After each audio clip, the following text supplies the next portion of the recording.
6-year-old child with this blank, pale, emotionless face. Blackest eyes. The devil's eyes.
Such sights to show you.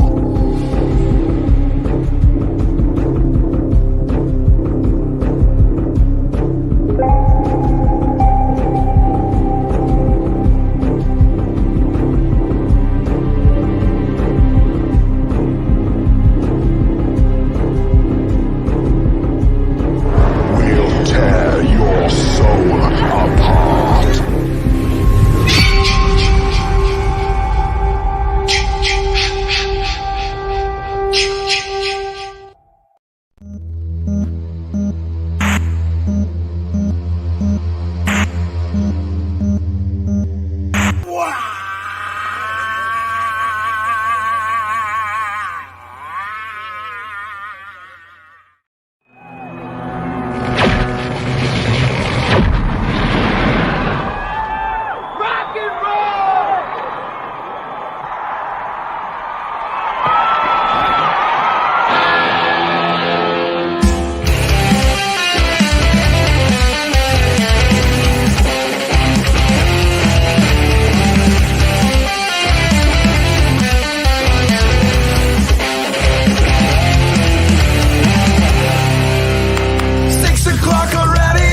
Just in the middle of a dream.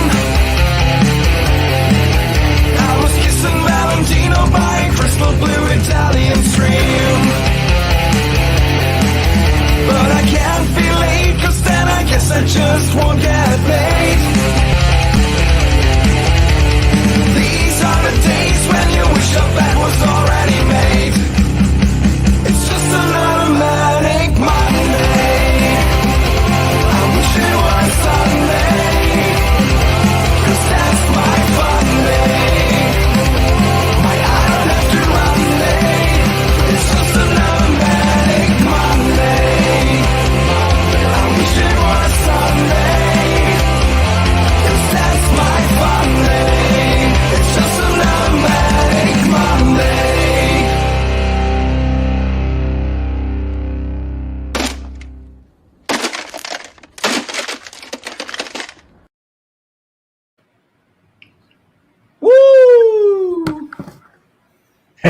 You guys see that dead horse over here?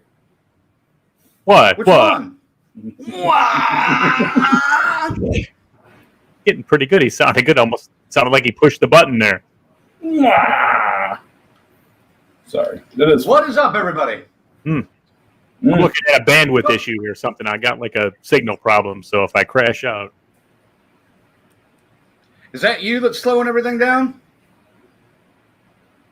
Damn it. Damn you, Zigzag. Is it there? Nah, I just saw the little see thing. it The little... on- Yeah. I see it on the replay, but we'll fight through it. We'll fight through it. What is up, everybody? We got Tyrone in the house. We got Ick. Woo! Ick's Tanya's back. here. Kiara, Patricia, and I mentioned Tanya. Lady. Yeah. Hello, everybody. Oh, wait. Oh, and the other Tanya. Yeah, two Tanyas in the house. Two A Tanya? Tanya and a Tanya. Well, there you go. You say potato, I say potato. How's everybody doing out there in the live stream world? Hope you guys had a great weekend. Mine was too full of old people. Mine was too full of Conjuring movies.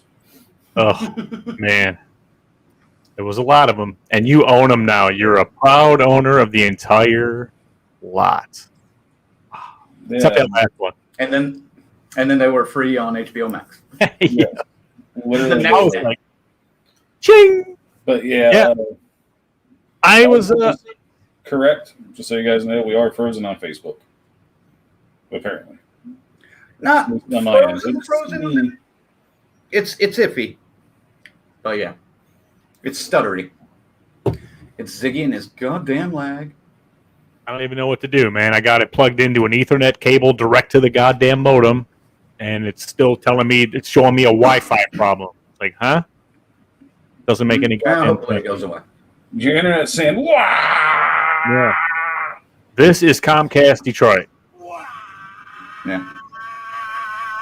Nah. Yeah, I'm a little pissed off, man. I mean, I spent all day today putting the pool up. That went fine, and it's filling now. You know, it was muggy as fucking 90 here today, so it would have been great if it was done like yesterday. But hey, it is what it is. But as you well know, I had been searching for a certain title on DVD, and I found it. Oh yeah. Boarding House. Nice.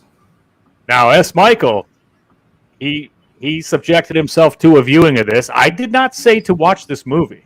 I said I was looking for it for my own personal twisted collection, just because this was like when the Gates of Hell actually came out on VHS.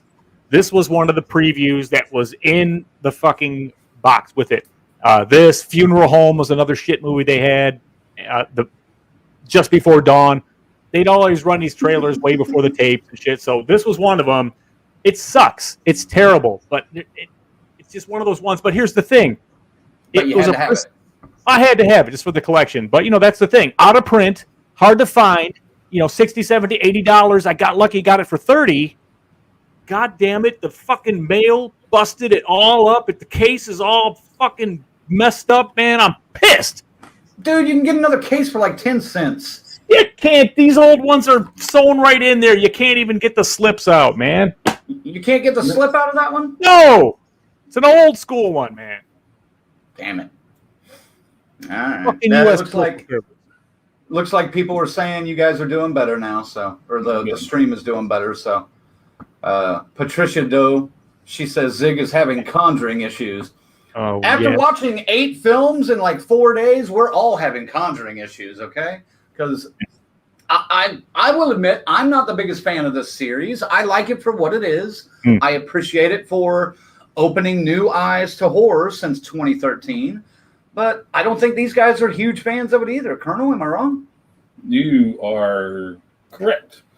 It's just Yeah, man. I a lot of these were literally second viewings for me. I'm usually one and done with the Conjuring films, with the exception of a couple that my oldest daughter likes. The Conjuring, I've seen the thing like 100 fucking times, and it's still good. But man, I'm telling you, you guys have people complain about the Lifetime Christmas movies. Oh, they're the same formula, the same thing happens. Blah blah blah blah. The Conjuring is the equivalent to that in the horror world. It's the same thing every fucking movie. With the exception of Conjuring 3 to an extent, but we'll talk about that later. Right. It's very formulaic. And I was having a debate with somebody on Facebook about that earlier today on a post. But Ziggy, are you a fan of these movies? Like a big fan or just, No, you know what? I'm happy that we're getting some polished Hollywood horror that doesn't completely, totally suck. It actually is scary at times, these movies. The Conjuring is a great fucking movie.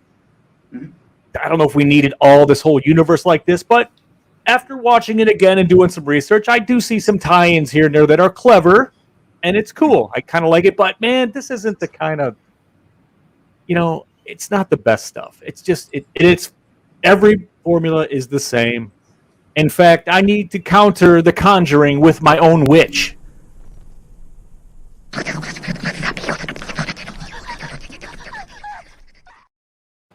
It's so refreshing after everything else. And we just got shut down. Yeah, right. Hey, we got a semi-new viewer. I don't know who this is. T. Franklin. Yo. Welcome to the stream. Yo. Hope you're still here. Ready? There you go.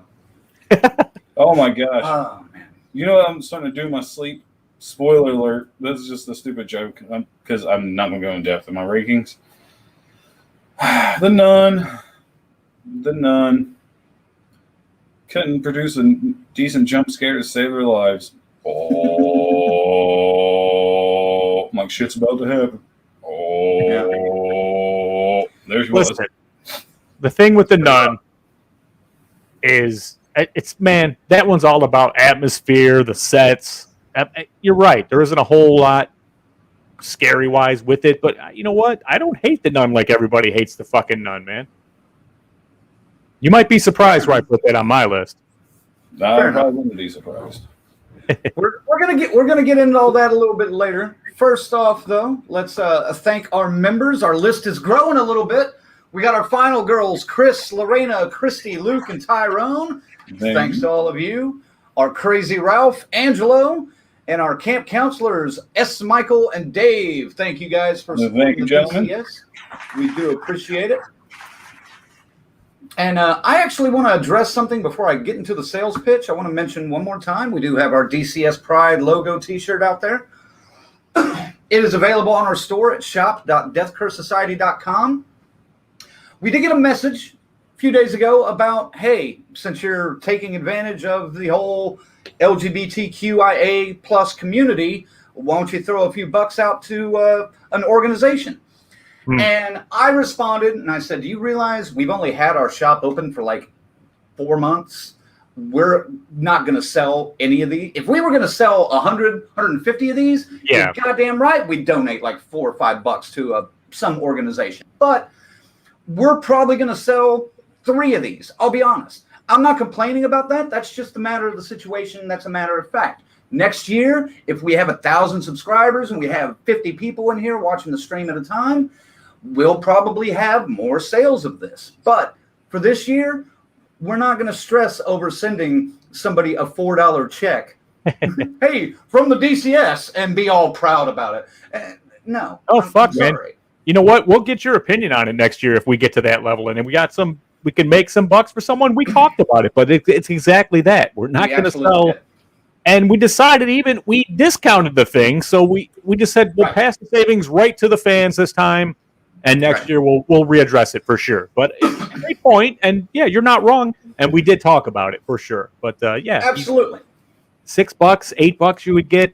It's not even worth the fucking envelope, man. You know, right? The check. And we know everything that we put in the store right now is not just going to go flying off the shelves. But that's not the idea. We're just doing it to hopefully boost exposure, get a little bit of attention, sell a few things here and there, help us pay a few bills for some things that we're working on, and that's it. Like I said, next year, if we have a ton more subscribers, we're moving right along with the views and selling stuff, and we put this out, absolutely. We will definitely consider it. So come back to us next May, and let's talk about it. All right? Yes. Hopefully by next May, we're the kiss of the horror podcast world. We will be selling everything. Damn Skippy. Well, I totally crashed there. I'm not even sure if I'm here right now. Can you hear me? Yeah, you're here still. Everything went black. I can't see nothing. You're listening to the Rolling Stones? You're still there right now. Hello, everybody. You're a little un-HD, but that's how he looks. Yeah, that's just the skin pock marks. Guys, don't forget, thank you for watching. Make sure to follow us on all of our social media. We've got the Facebook, we've got the Twitter, we've got the Instagram, and we got the Twitch. And also subscribe on YouTube. Hit that notification bell. I didn't realize how old this would get already when I put this together. Not that bell. Not that bell. This bell.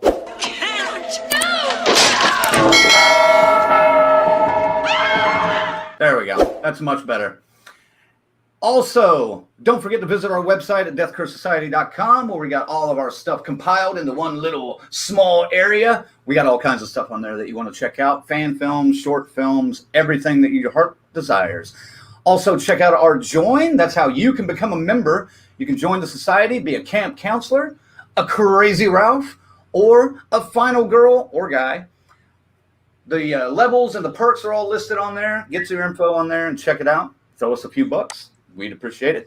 Head on over to the shop where you can check out all the t-shirts, including the Pride shirt that's on there.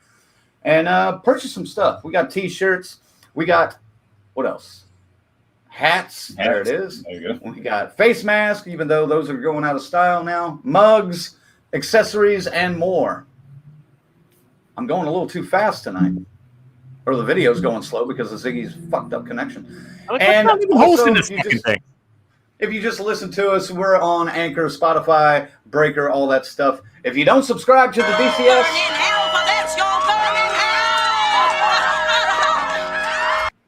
so harsh. Exactly. You'll burn in hell. It's so harsh. I always forget about that cowbell shit every time. You know, it's funny. I can't do it now, so I'll spill the beans. I was wanting to play with the motion tracking thing for Filmora. I was literally going to put Michael Myers' mask or Will Ferrell on the cowbell because I thought it would have been fucking hilarious. You know, Michael Myers playing Don't Fear the Reaper. And then Crank rolled this video out. I'm like, I thought I couldn't have done it anyway. So, it's all right. It's a small snippet. It's a small snippet. I think that's why we get away with it. But FaZe is out working on deliveries, and he says, woo, got a flat tire, my first delivery. Fun times. God damn it. you're not in West Virginia or Wisconsin's version of West Virginia.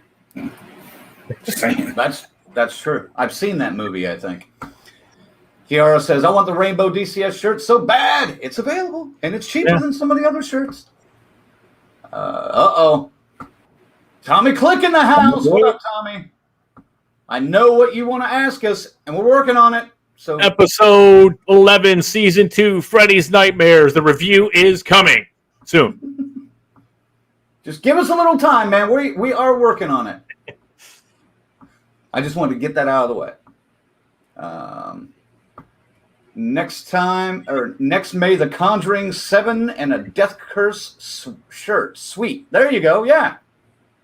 There you go. That works. Yes. Next May. Absolutely. Absolutely.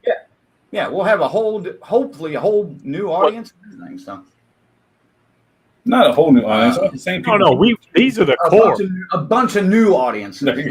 Hoping these are the generals and the sergeants that will be next year. You know what I mean? That are here now.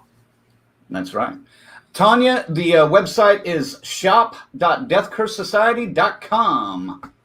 And Patricia says, I still wear a mask. I don't want people telling me to smile. Don't you hate those assholes? You should smile more. You should shut the fuck up. No one ever tells me to smile. But look at this. Most people don't talk to me anyway. So, look at this guy. So that's going to be the running joke for the rest of the night now. People are going to be telling Colonel to smile all night. Well, okay. All right. Do we want to get into it? Oh, God. Should we do the review first? Yeah, we're doing the review first. Let's do it. I'm ready. The brand new movie. All righty. The Conjuring, The Devil Made Me Do It, the third entry in the Conjuring series, the 8th film in the Conjuring overall universe. Dropped on Friday. Everybody's seen it. Everybody is split on this one so bad. Holy shit. I thought people were fucked up over Spiral, but no. They are fucked up over The Conjuring 3, man. God damn. Ziggy, let's start with you. Your initial thoughts. The Conjuring, The Devil Made Me Do It. You know, they've been pounding the hell out of it for a while, and I'll be honest, it helped me make the decision to go ahead and get HBO Max, along with Godzilla and Mortal Kombat and all that stuff. But yeah, man, here we go again. The Warrens are back Finally, it's a movie about them. They're just not making a cameo in it. Another story. They took some variations of the formula in this one, actually, and then kind of settled back to what they know and love. But it was pretty good, man. It's got its jump scares. I mean, that formula is intact. What you expect from The Conjuring, oh yes, you'll get. But yeah, again, the story does go a different way with, it's not your standard demonic possessions and shit. There's a whole backstory to it, and I didn't hate it. Is it the best Conjuring film? I don't know yet. I don't think so, but it's definitely worth a watch. If you've seen the other ones and you do enjoy the other ones, yes, this one will fit up on your shelf too. It's not that bad. It's pretty good. Right. Yeah, they've got that formula for the jump scare down pat, and they haven't changed it since probably 2016 at all. They tried to adapt it between 13 and 16 a little bit, but once they got to 16, it's been the same. It's a shot of a person looking shocked, a shot of a dark spot on the wall in the distance, back to the person being shocked, back to the wall, back to the person being shocked, back to the wall, and there it is. You know, it's the same fucking thing. 1, 2, 1, 2, 1, 2, boom, go. And that annoys the fuck out of me, because I can sit there and literally snap count. I snap counted the jump scares in this one, and the friend that was one of the friends that was with me was like, "What are you doing?" And I was like, "When I get to 12, something's gonna happen." 12, and she was like, "How the fuck did you do that?" And I was like, "I do this. This is what I do." Dude, if I was her, I would have been like, "Are you a member of the West Side Story gang?" Oh shit! Why are you snapping? I was gonna say he's bebopping and scanning all over the place, and I'm losing it. Colonel, initial thoughts on The Conjuring? Oh, I will say, based on the trailers, I was kind of looking forward to it. I mean, like I said, I do enjoy the Conjuring films. Maybe not the universe, but the films I've enjoyed so far. So, okay, looks like we're changing the formula up a little bit. Cool. Not cool. I'm one of these people, I just was not impressed. I don't want to say any spoilers yet, because I did see Kiara says she hasn't seen it. I was going to say, I appreciate the effort, I guess. It's just uninspired, man. I was just like, yeah, uninspired. I'll just leave it at that. Colonel's not happy. You did. Ziggy mentioned this, and you kind of touched on it as well. But they did take a little bit of the formula out of it. They took the Warrens out of just one haunted location and opened up the world for them. And that was a little bit different. I didn't mind that at all. I didn't necessarily like it either, but it was more of an investigation to this one, almost more of a mystery to it than there was the just supernatural dealing with that stuff in like the Enfield house or the Conjuring farmhouse. So that was different. I like that. We got some initial reactions from the fans here. Let's hit this. Luke says it sucked. All right. Luke is a man of few words out there, and I'm okay with that. How's it going, Luke? Hope you're doing well. Don't throw up on my van again. That's the guy that threw up outside my van not too long ago. The horror miser Monty G. Welcome to the show, sir. I don't recognize you at all yet either. He says it's the weakest of the overall Conjuring movies. Yeah. I think you might be right. Yeah. Of the three, yes. Does he mean of the 3 or of the 8? I don't think know if he it's means of the 8. He said of the Conjuring film, so I'm thinking he meant those 3. Maybe so. And Clarify he's right. with us on that. Yeah, he means that. He's right. Oh, Kiara. God damn it. You need to get out more, Kiara. I haven't seen it yet, so after tonight, I'll pretend like I didn't hear these spoilers and see it. All right.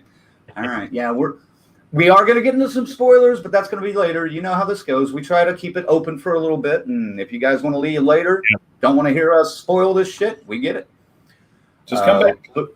That's right. Come back afterwards, because we got more fun tonight. Luke says the only scary part was the dead fat bitch running at them. That was wild. It's fucking funny. The Like, I was bloated girl scared. out of the. Yeah, I was more laughing about that than scared too. There was another part that I fucking died on. Without giving too much away, it was just the priest not being very good at playing frisbee. I was like, I lost my Right. Ick says, I have tried the devil made me do it defense. Judge did not go for it. That's right. The devil did not make you wear a clown suit in that school zone. I'm pretty sure about that. T. Franklin says going to prison would be pretty scary enough. That is true. And actually, Monty agrees. Tell me about it. That was a pretty relaxed prison, though. It was pretty calm. Yeah. S. Michael, welcome to the show, S. He says, I tried very hard to like it. Nightmare 4 wants their waterbed back. I knew that was coming. Oh, yeah. Well, We're sticking mostly to topics about The Conjuring and that stuff right now. So if I skip your comment, that's why. T. Franklin says, bruh.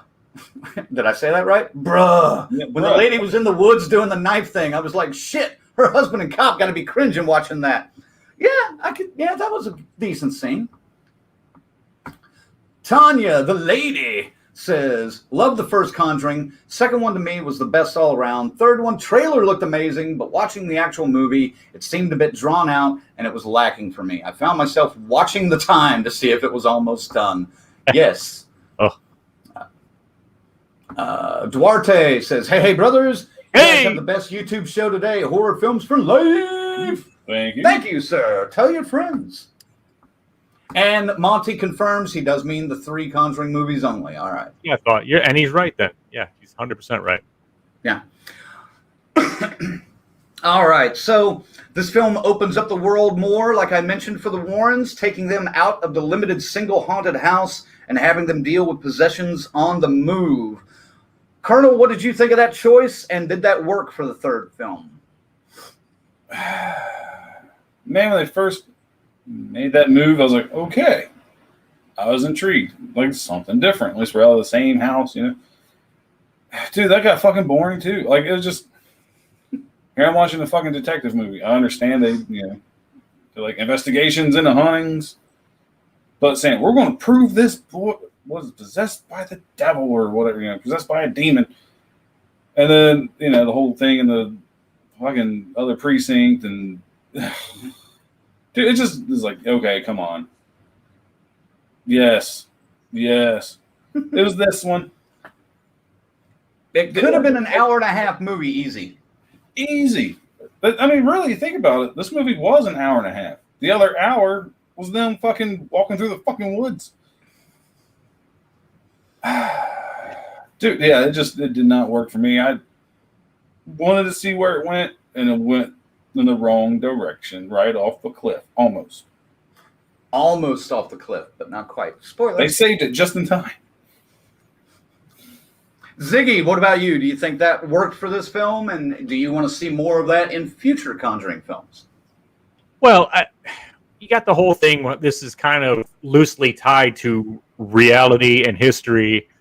So they're kind of somewhat limited to what they can do. But yeah, it wasn't bad. And honestly, that what was going on and what was causing this was a little refreshing from the same we've had in the last 6 movies, pretty much. Mm-hmm. It's something that's there, or showed up based on someone doing something. So right. This is actually kind of invoked. What is it? That's one of those words. Just something. Somebody called this thing this time to do what it's doing. Summon. That's good. And yeah, I mean it is cool seeing them get out there. But you know what? I started to lose me is Lorraine. This angelic stares that she's too medium now. You know what I mean? She's too fucking powerful with all these visions and stuff. I just got to be like, oh Jesus, man, she's beyond human anymore almost. Yeah, they're coming at her from all different directions now. It's just like she walks into a diner, she's like, I know what everyone's eating already. I know what they've ordered. That's kind of getting ridiculous. And I like the Warrens. I'm on record saying I dig their stories and when they're involved with the stuff. I like the movies when it's about them more than the spin-offs of The Conjuring I've said in the past. But this one, okay, maybe not so much. Maybe they could have reeled that shit in a little bit at there, with the way she was. And I the heart attack thing, I fucking hated that, okay? I hated it. I fucking hated that. Yeah. Hated it. I have reasons for that I can't necessarily go into yet, but I have reasons for really hating that. All right. Franklin mentions the proving it in a court of law was weird. I want to get into that because that was one of my complaints was they feature a courtroom scene in the trailer and they make it look like that's where they're going to spend at least a little bit of time. And I love courtroom dramas. I was looking forward to that. And then you get to the actual movie and fuck this shit. No, it's out, It's not there. And that annoyed the fuck out of me. And I've seen some comments from people that have said, I would have liked to have seen some courtroom stuff. Let's see some priest testimonies about exorcisms. Let's see some testimony from the family about what happened to David and what happened to Arnie that led to this murder. And we didn't get it. Ziggy, would that have made it a little more interesting if they had gone that route than the way they actually went? He says the line. He says people have been swearing in a court of law on God, and now it's time they start recognizing the devil. Great, but yeah, we get none of that. It's pretty much, oh no, we're not doing this, and then oh yeah, well let me show you this doll. I'd like to retract my statements. It's that it's done. It just move right along. It doesn't even apply to the story much at all. So I agree. It would have been much better to try to let's see what they're doing here. Show us some hard evidence in the court that makes people gasp and everything. That would have been cool. Right. And play some of the tapes of some of the exorcisms in court and then watch the jury just go, woo. And then, there are tales from the actual court documents and things from 1981 where when the jury read the verdict, the lights dimmed. And, you could have had that in there. You kind of alluded to it, but you didn't really. And that annoyed the fuck out of me. Ed Warren in the back of the fucking courtroom with a dimmer switch. Colonel, would you have liked to have seen more courtroom stuff? Dude, it would have been a lot more entertaining than watching them getting a fucking invisible Michael Jackson's beat at fucking knife fight in the fucking woods for fucking 45 minutes. At least it would have proved something, What? Just saying, that's what really. That's an amazing analogy. I now wish I had Michael Jackson's "Beat It" video clip up here ready to play. It would have shut that down. would be fucking amazing. But that would have been way more fucking entertaining. Because I'm with you. It's like if you're going to do a fucking courtroom documentary, fuck, man. I would have been happy if it was My Cousin Vinny style and added some fucking comedy to it. I don't fucking care. But it's like, oh, no, that demon made do it. Possession. Then 5. I can't say too much. 5. That's good to know. I will keep that in the back of my mind for future reference. But yeah, we're just knife fighting in the fucking woods. 45 fucking minutes. I didn't think it was that long, but it felt like it. It did feel like it. It wasn't that long, but it did feel like it. Now, there were some great little bits of things that were told in the actual court case, in the courtroom. The family testified. When the judge threw out, no, you can't go down the whole "the devil made me do it" defense. When he throws that out, there were 5 priests that were sitting in the gallery that stood up and exited en masse, that were there to fucking testify about shit they had seen. And they weren't, include that. That's interesting backstory. I would have loved to have seen that in, a fictional film. But no, they went a completely different route that we're going to get into here in a minute. And man, that pissed me off. Anyway, I digress. All right, besides Patrick Wilson and Vera Farmiga, were there any other actors that stood out to you in this movie, Colonel? No.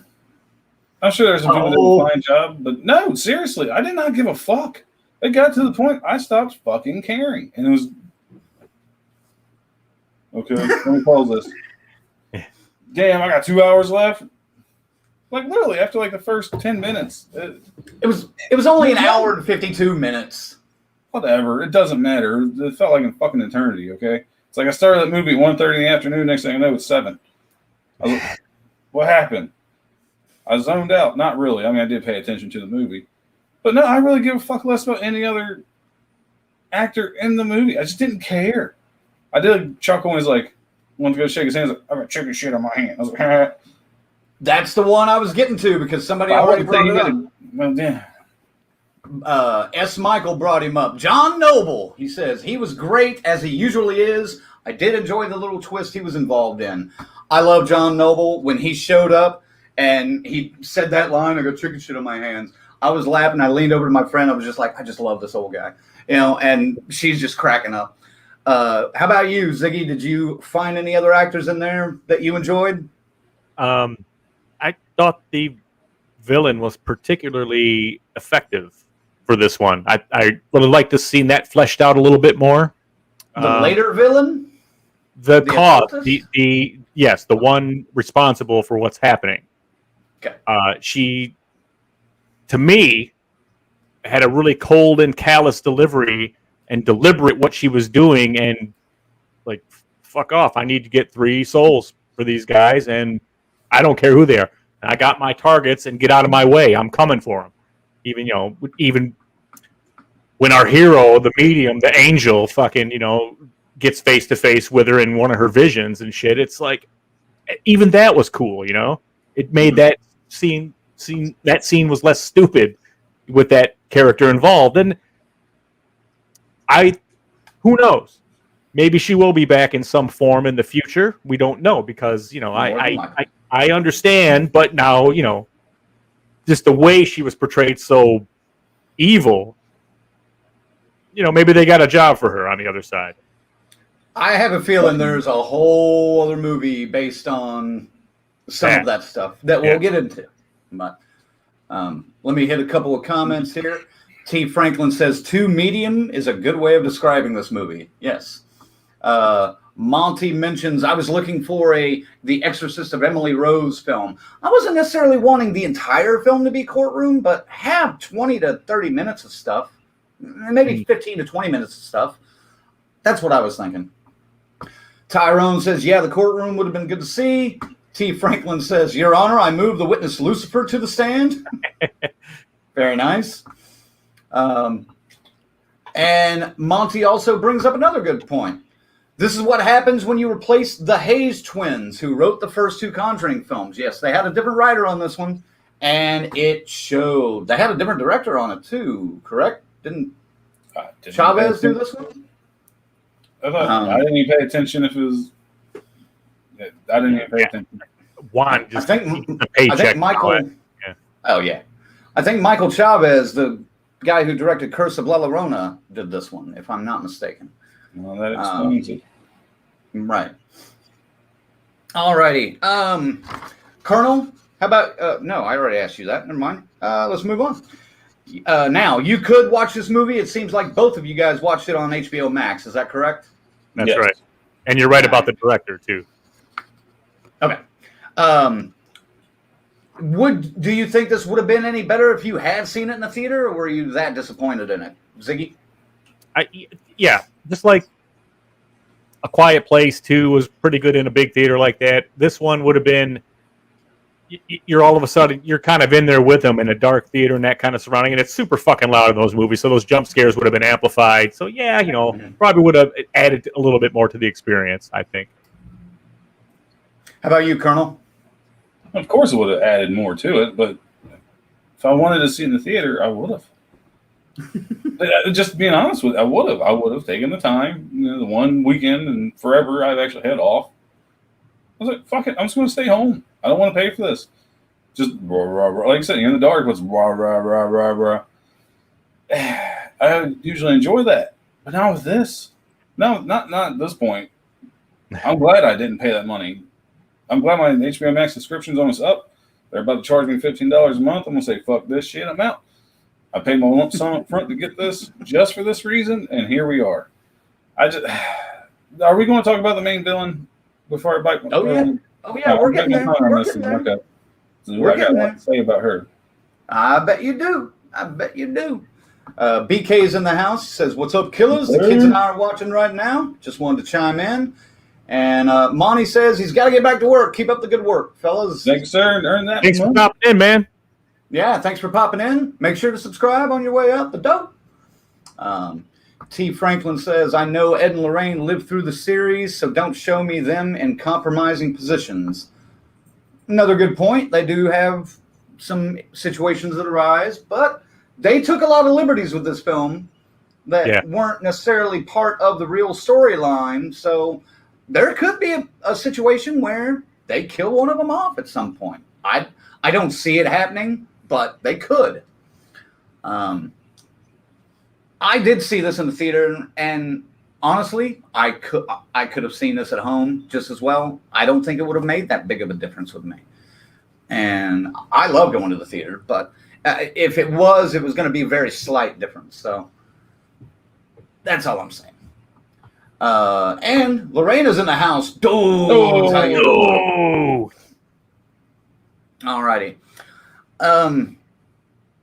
Now, this is based on the real murder and court case known as either the Demon Murder Trial or the Devil Made Me Do It case. Do you guys believe demonic possession should be a viable defense and given the opportunity to be proven in a court of law, Colonel? Oh, here's my chance. Here's my chance. I think. Dude, to me, to answer your question first, that is no different than pleading fucking insanity in my mind. It's literally the fucking same. Because whether you believe in possession or not, if someone believes it hard enough, they're fucking insane. If you don't believe it hard enough to say, hey, I just blacked out one, same fucking thing. There. Now let's remember what year did this movie take place? This was 81. 81. Dude, to me, it's just feeding into the satanic panic bullshit of the fucking 80s. That's where I really had a problem with this fucking movie and was just not buying it. Because I'm sure that tied into the fucking original court case. The satanic panic of the fucking 80s. I was like, get the fuck out of here. I was really hoping for something different. That's what I fucking got. It just... Yep. The next case on the docket was The People versus Judas Priest. Yeah. Ozzy Osbourne made me do it. Like, no, get the fuck out of here. It just... God, that pissed me off. I should have looked into it, like the real story before I watched this fucking movie. But yeah. I was like, nope, fuck you. Well, we'll talk about that in a little bit. I don't know, not saying much. How about you, Ziggy? Do you think demonic possession should be used or be able to be used as a defense in court? 81, not a chance. You had no precedent for it. This day and age, you could probably search high and low and find a judge that would probably hear you at this, just based on how the world is today. But the question is, do I think it should be there? Well, yeah. I'm like I'm the seeing is believing type. So I'd have to see something. You'd have to bring some pretty hard fucking evidence if I were the judge. That's all. In fact, I'd be curious. Like, what do you got? Let's do this in chambers first, so I can see it. Now, Colonel brings up an interesting point because insanity and mental illness, those have medical, scientific factors that are drawn to them. There are only recently some medical and scientific factors that have been attached properly, at least, to demonic possession over however long it's been talked about. And yeah, like you said, Ziggy, in the 80s, not a fucking chance. But it still has not been introduced successfully as it hasn't been argued really that I can find anywhere. And I've been doing some heavy fucking duty research over the last few days. Maybe somebody out there can tell me a case that they've heard of where it has been kind of brought up in a court of law. Direct that to me. I know there's that film Emily Rose, but that's again, another one of those loosely based on a true story. I don't think that has actual court precedent. You did say there was no precedent in the 80s. There were 2 cases over in Europe, I think, but the judge didn't even take those into effect. No precedent. In 81. Yeah. Well, in Europe there was, but yeah. So in my case, I would love to see it. There was a movie done, I want to say in the 70s, called The Trial of Lee Harvey Oswald. And I think it was a made-for-TV movie that put Lee Harvey, pretended that Lee Harvey Oswald was not assassinated and put him on trial for the assassination of John F. Kennedy. And I thought that was a very, very clever way of deepening that story and going into those conspiracies and kind of deconstructing like the legality of what could have happened with that case. I thought it was pretty cool. And then I would almost like to see a mockumentary like that done for this. Like, how would you present a case of demonic possession in a court of law? How would you do it? Filmmakers out there, just give me a story credit and run with it. Let me know. I'd put one of those crackers on his head. And personally, I think it should be. So I'll throw that out there too. T. Franklin, you're on a roll tonight. I eat my corn on the cob like a demonic possession. All right. Kiara says, I'm 50-50 with that. Okay. So you're one of those, I kind of believe, but I'm kind of skeptical too. All right. You know, riding the fence is going to hurt you in the crotch area if you keep doing that. I'm just saying. Patricia says Satanic Panic is a good movie. That's not what we're talking about. Oh, and by the way, your earlier question, this movie or Slacks? This movie, by far. And by the way, Satanic Panic was a good movie. That was a fun movie. No, Satanic Panic was fun, absolutely. Peter Anthony, there we go. He says, the Son of Sam case. Welcome, by the way, Peter. He said the dog told him to do it, if that counts. But did that... That was more taken as a case of insanity, wasn't it? She said, Patricia, same thing. How about Ramirez, the same guy? Right. How about Ramirez? Yeah. Lorena says, sorry if I brought this up already because I'm always late. I always have to work. But Arnie Cheyenne Johnson. Yeah, we're getting to. We've talked a little bit about him. Not a whole lot, but we're getting to it. Ick says you could use the same proofs that the Vatican uses, but some of those proofs, as technical as they are, could they be used in a court of law? That's the question.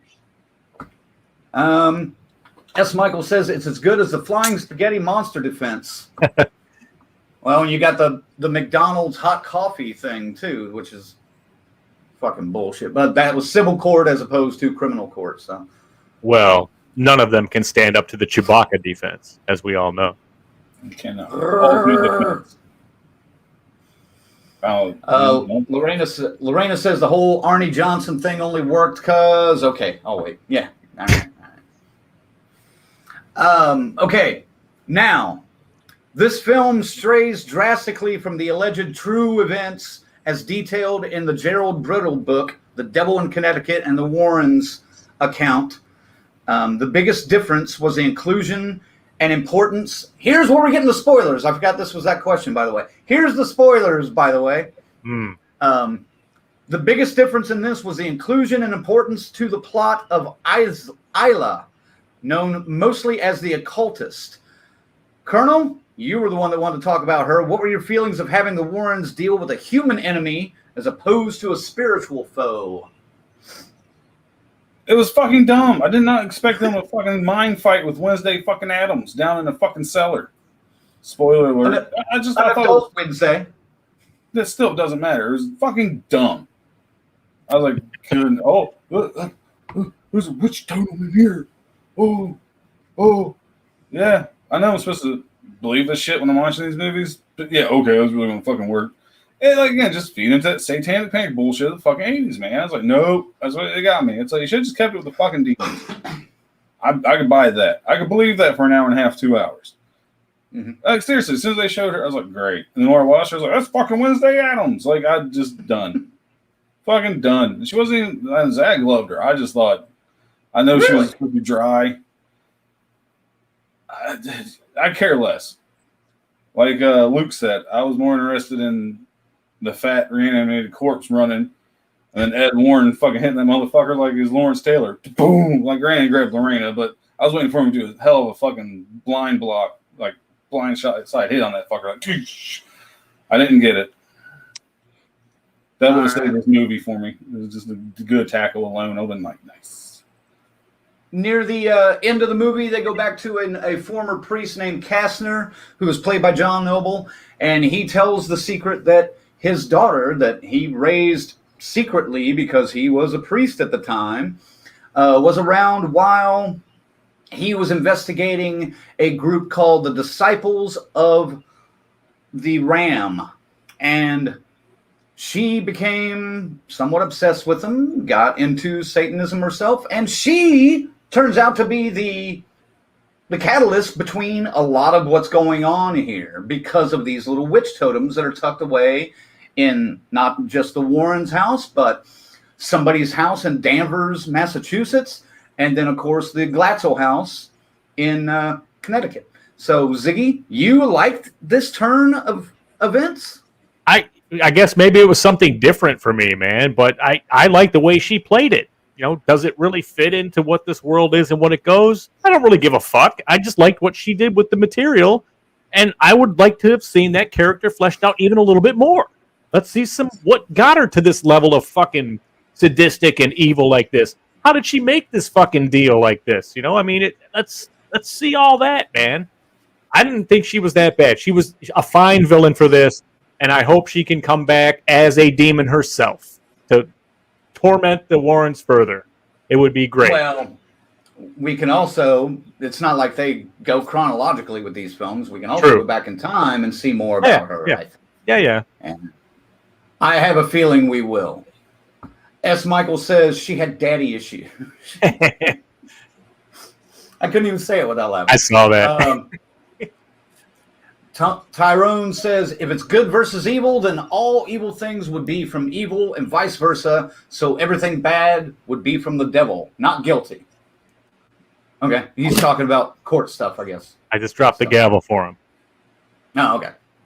Peter says, the priest was supposed to be a creepy victim, and he sold neither. Yeah. I believe he had chicken shit on his hands. I love John Noble, but that last monologue was not great. Tanya says, I'm with Colonel on this one. There you go, Colonel. You got a bling on that She one. got a thumbs up. Yeah. Lorena says, there's also the whole Ricky Casso thing, but he killed himself after he was arrested. Right. They didn't get to pursue that in court. We'll never know. Lorena says, I need to watch the movies. Only seen a couple. I think, yeah, we appreciate you being here, but yeah. Have you, let me ask you this, Lorena, because I watched this yesterday. Have you seen The Demon Murder Case, the TV movie from 1983, starring Andy Griffith, Cloris Leachman, and a very young post-Friday the 13th, but pre-Footloose, Kevin Bacon? Have you seen that? Holy shit. Now, what's funny about that movie is, according to the stuff I've read from the Warrens and from Gerald Brittle, that movie stuck real close to the Warrens' account of what happened to David and Arnie, all the way down to the landlord's murder, where once he's stabbed, no one around him knew he was stabbed, and he's punching in the air into his palm, and then finally falls over, and they roll him over, and they find out he's been stabbed, and by that time, Arnie is gone. And he's just taken off. So I thought that was amazingly shittily done for an 80s film, but it stuck to that story a whole lot more than this did. So the occultist seems to have been drawn to the dark side of Satanism by her father's own research and obsession with the disciples of the Ram, a cult that was originally referenced in the group, or as the group that Annabelle Higgins joined before killing her parents in the original Annabelle. So it sounds like you already answered this. Would you like to see a film that focuses on the cult and possibly Kastner's investigation of them and his daughter's growing obsession? Ziggy? That's easy. That's an obvious target for this kind of franchise. I mean, but the docket's already overflowing though with the Crooked Man and the fucking Hellhounds, and hopefully the riverboat guy will get there. The ferryman. That's the one I would want to see. But yeah, give me something on the cult, on this whole thing that got these people where they are today. Absolutely, I've got no problem with that. I'd love it. Well, and that is one thing that these movies do. They will have a little kernel of something.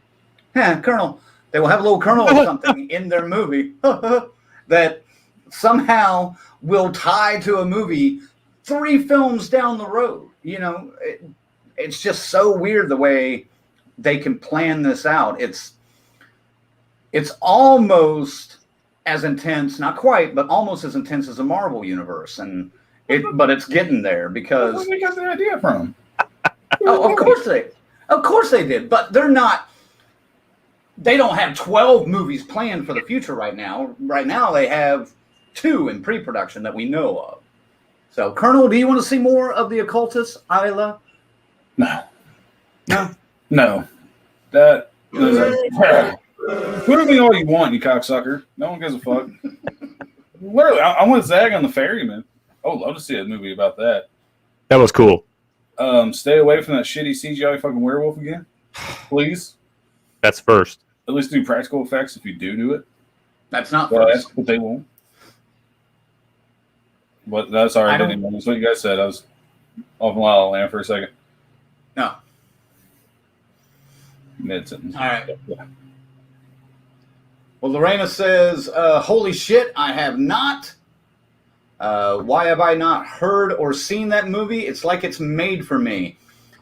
Except Don Knotts should be in it too. It's available on YouTube. Look it up. It's called Demon Murder Case. And I believe there's several links on it to there. Patricia says, same. I think she's talking about needing to watch the movies. Yeah. Not positive about that. She is. Peter says, Red Crank, dropping the knowledge. Dude, when I get into a film or into a project, I dive. I dive deep, baby. Yeah, he does. Let's not bring up things heard in the scene again. T. Franklin says, I want to see a horror movie on the Donner Party. Maybe throw some Wendigo stuff in there. Yeah, why not? S. Michael says, titties and gore would have kicked us up a notch. What movie wouldn't be kicked up a notch with that, Shit. Could you imagine the Goonies with titties and gore? That would have been fucking nuts. Dude, Forrest Gump with titties and gore would be a whole hell of a lot better. Right. Stay on point here, guys. And Lorena says, just found it on YouTube. Thanks. And we got Purple Goth under her pseudonym or her real name. Hello, Purple Goth. Hold on, before we go any further, I want to mute myself for a second. I was in La La Land because I'm getting questions from work. Okay. I was thinking of something. Colonel's always on the job. So I'm going to listen. I'm going to reply to this text, but I will mute myself. Well, then. Yeah, throw the link up there, Lorena. I don't have access to it right this second. Oh, great. Now everyone's going to leave to watch this fucking stupid movie you brought up. No, watch it later. Watch it later. It's worth a watch. It's fucked up, man. And like I said, it sticks a lot closer to the events, according to the Warrens, than this movie does, especially. There it is, folks. There it is. All right. Yep. Get in the comments, copy and paste that, and you can enjoy later, tomorrow, or later tonight. Yeah, at 10 o'clock. Peter asks, I'm late to the party, but where do you guys rank this in the universe? We're getting to our rankings here in a little bit. We're doing the review first, and then we're going to do all of our rankings. So stick around, Peter, if you can. All right. Besides the films already in pre-production, like the Nun sequel and The Crooked Man, based on the toy from Conjuring 2. What other films would you like to see explored in this universe? You guys have already kind of jumped in this. And would you like to see more of the Warrens' case files recreated, or more original films based on like the werewolf and the ferryman and things like that? Colonel, looks like you're back. Kind of. I think that's the right function we use. But I like to see a mixture, I guess. I just want to see the ferryman. That, to me, fuck it. I'll say it now. I'm saying it a little early. That was the highlight of Annabelle Comes Home for me. I thought that character was fucking awesome. I want to see more of that. But I'd like to be introduced to some new spirits as well that aren't teased in other movies.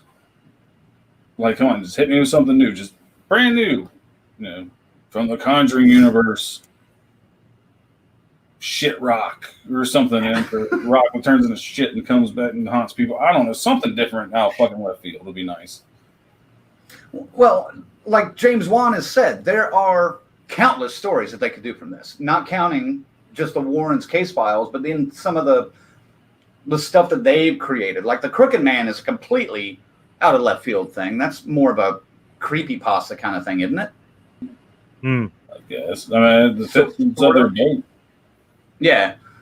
And The Crooked Man literally was in Conjuring 2. Like, he manifested once and he was the music box. And they did take that music box back to the exhibit and, you know, locked it away. So you knew that was coming at some point. But, Ziggy, what do you want to see more of? Warren case files or original ideas like The Nun and The Occultist? First and foremost, I want to see the ferryman, because that shit was scary with those coins dropping all over that basement like that, and those bodies just appeared. That was fucking cool, man. That was scary. I like the Warrens. I'll say it again. I do. But you know what I would like to see? The Warrens were accused and detracted, and a lot of people disputed the things that they did. I would like to see some adversity brought into the Conjuring universe, some naysayers coming at them a little bit. That would make this a little bit cool, and maybe that's the wrinkle we need to kind of take that angelic shine off of fucking Lorraine at this point, because that, you know, they took it too far in the third one. That's what I'm talking about, though, eh? That's exactly what I was getting ready to say, because the skeptics that were out there, they were on talk shows all the fucking time, and they had opposing viewpoints come on. The only thing you see in the Conjuring movies is the kid or, you know, Lorraine looking at a newspaper. Oh, I'm using this prop intentionally too. Looking at a newspaper and reading some story about her parents and going, "Oh, hey Dad, what's this about?" And that's it. And they don't really explore it much more than that. But later on, I think in the late 70s, maybe even early 80s, to counter that, Ed and Lorraine Warren started doing their own talk show hosted by their son-in-law. I thought, genius. I thought that was great. Well, to be fair, I mean, they have kind of planted those seeds for the naysayers and the Conjuring Universe. Granted, you had the talk show just a little bit, but it's there. But the one that really stood out to me was the chick in Conjuring 2. That was like, she was there saying, no, she was part of the investigation team. Mm-hmm. So at least they've had some bit of pushback on their BS, because let's be honest, Ed and Lorraine Warren, I guess you're up to your interpretation, but I see them as fucking con artists. It's kind of getting tired of, you know, light being shined on them like they were great and holy. I get it from the movies, but they were fucking con artists. I'm sorry. Well, they're tied into the Amityville hoax too. They're tied into that as well, and no one talks about that. So maybe that is something they could do too, but it doesn't, you know, shine too positively on them in that particular case. No, it does not. And this would have been one of those moments where you could have really explored that had they gone through a little bit of the trial and tried to present some evidence. You know, that would have been a perfect opportunity to allow some of this exposition in to talk about, like, some of the naysayers, some of the skeptics, some of the criticism that they got in the press a lot. I remember when my dad would read the paper and the Warrens were in it, and he'd be like, yes, I'm using this prop again intentionally. He'd be looking at it and be like, oh, those cocksuckers, the Warrens are back in the goddamn news again. Blah, blah, blah, blah, blah, blah. And, you know, this is my newspaper for the day, folks. I can't help it. But, because where the hell am I going to have a newspaper around here anymore? It was a newspaper. They still make those? Yeah, exactly. I still get one. Detroit News, baby. This would have been a perfect opportunity to explore that. Peter says the Disciples of Ram tying into Annabelle, like you said. Yeah, that would be a good movie to pick up on. The comments jumped on me when I was hitting this. S. Michael says he wants to see a movie based on the waterbed. Dude, that brought back memories, man. I remember my parents had a fucking waterbed. And we'd wrestle in that fucking thing, doing suplexes and shit. I had one for 12 years. It was great. Until the little rod came through the bottom and almost fucking electrocuted and singed me. It was horrible. My parents had one. I knew not to go upstairs if it sounded like the waves crashing against the beach from downstairs. Peter says, spot on, Ziggy. S. Sure. Michael says, take a cue from Colonel and do an Addams Family crossover. There's another good idea. T. Franklin says, I want to see an original Mothman movie with the UFO accounts reported around also. Yes. Yeah, why not? Purple Goth says, I almost used the, well, it's right there. You can read it. I remember one in the USA about a girl getting a headstone. Turns out it was a witch's headstone. We have one in the UK about Spring Heel Jack. Oh, shit. Flames coming from his mouth and claws jumping over homes in London. That would be great. That would be great. Was that a Warren case? I don't think so. Yeah, I don't think it was, but and Lorena agrees. I'd watch a Spring Heel Jack movie. Yeah. And she's got a movie that she wants to see, Deathbed, the bed that eats. We've seen that in Nightmare and Nightmare 4. Old Johnny Depp. Peter says, best newspaper ever. The Detroit News? Welcome. You're welcome, sir. Oh, that newspaper. Yes, of course. I'm sorry. Yeah. The Roseblood Journal. Hello. The Roseblood Journal. Roseblood Gazette. All right. That is the one thing I want to see. I want to see more of the naysaying stuff on the Warrens in this. But as for movies, between like the Nun sequel and a Crooked Man movie, I want to see a Nun sequel. And I wasn't a huge fan of the Nun. So let's rank this one. And then, unless you guys have any other topics on it that you want to talk about, Colonel? No, I just want to say there's a Nun sequel. I guarantee you're going to hear this. Oh, and you're going to know who's coming. You look out a dark hallway, and all of a sudden you hear, and then it's coming at you. Yeah, just like that. Now, one thing I do want to add to this movie, spoiler alert, I was going to say, the little boy, CGI as fuck. That was cool as hell. His body was fucking moving. Yeah. I was like, didn't I see this in Scary Stories to Tell in the Dark? No, there's no original ideas anymore, man. It had all the cracks and pops, but it did look too smooth, didn't it? When he was twisting around, almost liquidy. Yeah. All right. So, Colonel, you want to start us off on a ranking 0 to 10 on The Conjuring? The Devil Made Me Do It. 0 to 10. Can I do a -3? No, I'm just joking. It wasn't that bad. Yeah, just man, I had high hopes. You know, I kept on thinking pretty realistic going into this, and it fell short of everything I had hoped for. Minus the first 10 minutes of this film. Like I said, 45 minutes air stabbing in the woods. A non-believable witch. That's satanic. Oh, gotta destroy the altar. She did a pretty good job destroying that fucking dining room table. I don't know why in the hell she struggled with that fucking altar. Mm-hmm. Boom. Fucking done. But no, we stretch that out too. Man, like I said, I really wanted to enjoy this movie. Like, man, maybe we're finally going to get a fresh take in the Conjuring Universe. While they gave us a little bit of a fresh take, too little, Too fucking late. Get a 5. Oof. You said 5? Damn. Why are you taking my moves, man? How about you, Ziggy? Stingy. The Conjuring is it's a thing that happened. It blew up on the first movie. It has a pretty solid cult following, and you're going to get what you expect from those movies by going to this. So I don't see where all the disappointment is, really. They took some different paths with this one. Different writers, different director. That's going to happen. However, the heavy is cool. It is. I don't care what Colonel says, man. She delivers this with ice, and it works for me. I hope there's more to come with that character. I'll leave it at that. This is the worst in the whole series by far. Definitely the worst in the 3 Conjuring movies. I'm going to give The Conjuring, The Devil Made Me Do It, a 6.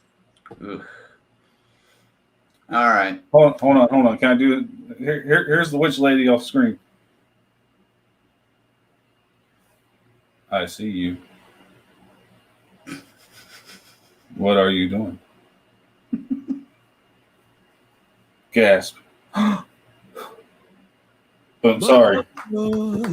Thank you. The fine acting of the Colonel right there, folks. Cast him now. Cast him now for the next one. Peter, if you're still here, you need new actors. You can't fail, buddy. The Colonel. Good God.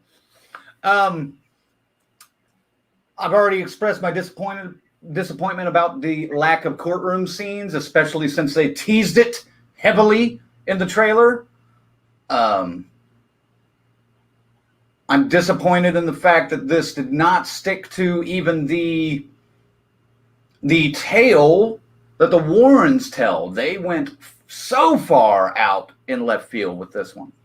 And I know they do that with most of them anyway, but this one, you could have stuck to the actual tale and I think been a better movie, honestly, rather than add the entire, the Satan, the demon summoning totems.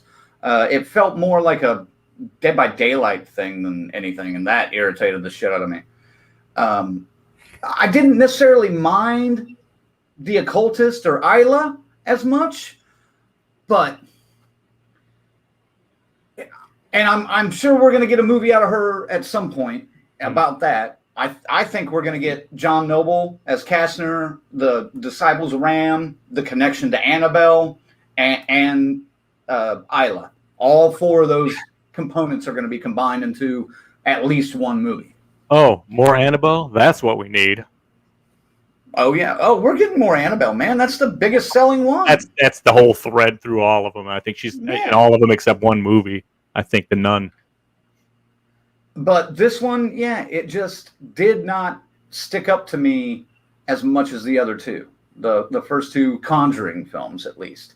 So, man, I got to go even lower than these guys. I got to go 4.5 on this one. Ooh. Because it's just not my thing. It just did not work for me. I see why some people like it. I get it. They love it. Oh, that's great. And that's your prerogative. I get that. I'm not taking anything away from you. This is just how it fit me. So, let me see. Who would have thought I was the fucking high score of this movie? I didn't expect that. You're the high end of this one. BK says, my comment on this movie so far, I think the clock's slow. Peter says also, by the way, hey, Zigzag, our Duke is from Detroit, 7 Mile. I'm not even Jaquant Broaden. I hope I said that right. Duke Creighton coming back to the Friday the 13th series. Yeah. We can't wait. S. Michael likes the pretzel demon, and he thinks that would come in handy during a Twister game. Right. Purple Goth agrees. T. Franklin is going along with Colonel on Do the 5. His comment cracked me up, dude. You see his other comment? I haven't gotten there yet, but yeah, I see it. It's next. Yeah. Peter says the Colonel just won a part for Roseblood 4. Woo! Oh, yeah. I'm going to Hollywood, boys. See, Franklin says I had a bag of sour cream and onion lays when I watched it. 5 out of 10. Sounds like the highlight for him was the fucking chips. Three of those points go to the bag of chips, I think. They were fresh. Yeah. Tyrone says, I don't care for these movies, but I do like the stories. Out of the 3 stories, I like this one the most. Huh. I like this story, yeah. And that's, again, why I'm pissed off they didn't stick with it. That's all I'll say. That's all I'll say. I've already bitched. S. Michael says, solid 4 for me. Committed the worst movie sin, being boring. That's my biggest problem with this. It's not even the story or the execution. It's the fucking acting by the Warrens in this and the people they're dealing with. They are the ones that let me down this time, you know? I want them to cast young Warrens, like high school Warren, like when they met in the movie theater when he's the usher, and I want them to go back to that at some point. I was talking to somebody about like that, and they saw it before I did, and she said, get ready for it's like it's the Conjuring Universe if the Notebook were involved, and I was like, huh? And there is a love story. Yeah, okay, yeah, it makes sense now. Well, and there was an article not too long ago, a couple of days ago, that was just like, The Conjuring 3 is a love story, and I'm like, well, I mean, it's got 5 minutes of a love story. Yes, conquers all, but it's not pushed too heavy. But I would like to see young Warren, because Ed grew up in what he claims to have been a haunted house. Lorraine was clairvoyant at a young age and was able to pick up on auras and different things. So when they meet in the movie theater, they go on this date, maybe some weird shit happens to them. That kind of stuff, make up all you want. But I kind of want a little bit of that backstory at some point down the road. Man, she stole that shit from Tales from the Crypt comic. And Twilight Zone. Purple Goth says, Annabelle, I remember as a child I had one, just the stuffed rag doll. I had one too. Freaked out my dad, so we moved. When we moved, he left it in the old house. I had the Raggedy Andy doll. My sister, who's 2 years younger than me, and I have a 2-year older brother, when I was about 5 or 6, he recruited me, which I was delighted that I wasn't the victim. But we ran a yarn under the rug, under the whole carpet, into my sister's room from the back bedroom, tied it around Raggedy Ann's neck in her baby crib, sent my sister in to get her doll, and then made that bitch sit up. We got our asses beat for months on that one, dude, just from it was terrifying. I mean, I knew it was coming, and it was, I saw it. And it was like, I understand the mental damage we must have caused my sister on that, but goddamn, it was funny. Dude, that alone deserves.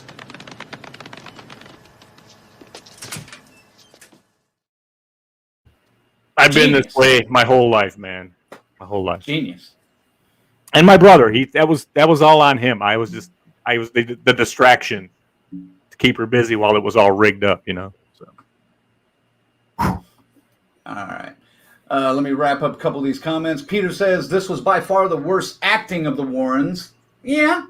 Also, they tried to sell their love bond, and for the first time, it was unbelievable. Well, it was unbelievable because they made her too angelic and too tuned into the fucking other side this time. That's what, right? That was part of it. Yeah. That was part of it. Tanya says, I got to go. Lots of lady love. Lots of lady parts, too. Mwah. See you, lady. The big... Jesus. I'm not sure I can read that one. Tyrone says, I would like to see the Warrens find their end on a Rose Red tour. Oh. If you're talking about like the Winchester Mystery House or the Stephen King's fictional thing, interesting. That'd be an interesting crossover. BK says, is Meatloaf in this movie? No, that's yes. Rocky Horror. No, he was in this one. He was in the morgue. Oh, you're talking about that? Yeah, I guess. Yeah, why not? Oh, it jumped on me again. Peter says, if I do a fan film for Phantasm, Red Crank is Mike Michael, spot on, hair and all. I don't know, man. We could shave the front of it there. He could be Reggie. Hey, shut the... No. Who was that? That is a compliment. Reggie Bannister is fucking shit. Reggie is a badass. Don't get me wrong, but I mean, if it's going to be 5 years, this is going to be back to here anyway, pretty soon, probably. We could probably get there naturally. You're right. As tight as I keep this thing most of the time, yeah, dude. So when it does, you need to get a fucking ice cream truck, okay? They sell fucking ice cream around. I don't need to be that creepy. No, I do not need to be that creepy in my neighborhood. I have enough problems. S. Michael says Vera Farmiga's vagina would have helped. Oh, jeez.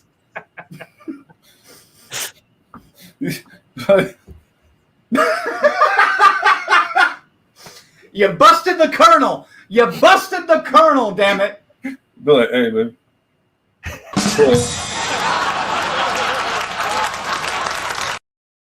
There's more. What the fuck is this? Is the witch totem in here? What the fuck going on? That's my IUD or whatever. I'm sorry. I know. I'm fucking shouldn't have went that far. But that was funny. I gotta stop this.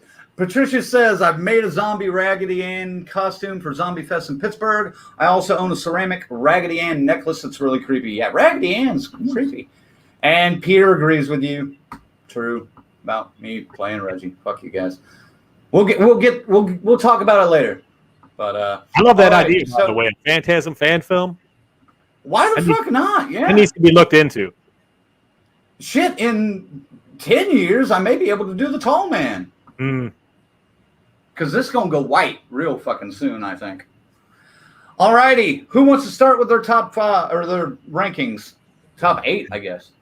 Yeah, it's 8. You want to fucking paper, rock, scissors for it? All right, Colonel? ready? Shit. All right. Colonel works. Oh, Rochambeau? Yep. See, you did it late. Your internet's slow. It's fine. I lost. You both did scissors, so. Okay. So Ziggy goes first. Yep. All right, It's Ziggy. thunder to steal today. Let's lay out the thunder steel and prick you. Ready? Wait a minute. Before you start, this is just too cool to not share right now. Hey, Peter. Phantasm. Waka waka. Well done. God damn it. All right. You got your list ready? Are you okay? I'm fine. Hey, Colonel, go. No, you lost. No, you lost, so you go. Oh, I go first. Okay. Yeah. Shit. Okay. Usually when you lose, you go last. What the fuck? No, we're seeing who goes first. You lost, sucker. You go first. Punk ass bitches. Well, my list. He's just there smiling. I got it. It's right here. I had to pull it up. Here we go. All right. You should smile more, Colonel. Yeah. Thanks to S&M. You smiling prick, you. All right, here we go. We got the Conjuring Universe rankings right here. We're going to blow through them pretty quick because, we spent a lot of time talking about the new one. Yeah. So, at number 8, to kick it off, the one that really has the least amount of connection to it, The Curse of La Llorona. Right? Yeah. My Lalona. It was a good. We should really practice these bits more. I know. I'm all right. Quiet, you. It does have some moments in this. There is your classic Conjuring scares are in it throughout, and that's fine. But in the end, I think if I was in that realm with those beliefs and everything, that would probably be a hell of a lot more effective to me. But man, I'm not. I'm a white guy in Michigan that shit is nothing. It doesn't affect me like that. So yeah, it's number 8 on this list. Number 7, Annabelle Comes Home. I dug the way it circled back around and kind of catches up with another storyline. You know the one I mean. And yeah, it's decent, man. I'm kind of sick of Annabelle, but they are pretty much the finer films in the non-Conjuring storylines. Number 6, I like it a whole lot more than most people, The Nun.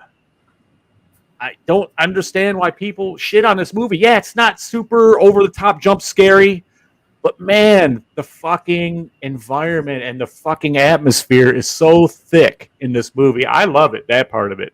It's probably the creepiest one when it comes down to it, when they get to that old out in the woods and shit. Something about it, man. I just thought it was way better than it gets credit for. Number 5, we just talked about it. The Conjuring, The Devil Made Me Do It. Yeah. Cool villain, man. And I'll leave it at that. Number 4, we just did it all. Annabelle Creation.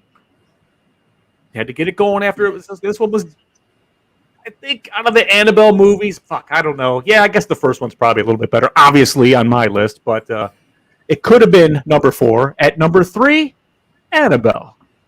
There it is. There it is. They all kind of run together with those. Oh, yeah. It's a Raggedy Ann doll, but I do dig the design of Annabelle. She is super creepy. But, dolls never really freaked me out overall anyway. I dig some of the demons that do appear in these movies, but, it's a doll, man. Fuck that doll. That doll would be in a wood chipper before you could say anything. Number 2, The Conjuring 2. Obviously, these were the best 2 of the whole fucking bunch. They were still fresh at the time when they came out. First one especially. Just go right to it. Number 1, man. The Conjuring. It's the one, the clap. This one is scary, man, all the way through. And we weren't getting these high quality type films like this at that time that were actually kind of like, hey, all right. We were still kind of stuck in that Saw kind of mode, you know what I mean? The body harming and shit. So a nice ghost story or demonic possession story to come along like The Conjuring. It was the perfect time for it. And I think this one will always stand the top of all the Conjuring lists. And who could argue it, really? We'll see if these two guys think differently, but that's my list. The Conjuring, the number 1 out of the whole universe. The one that started it all.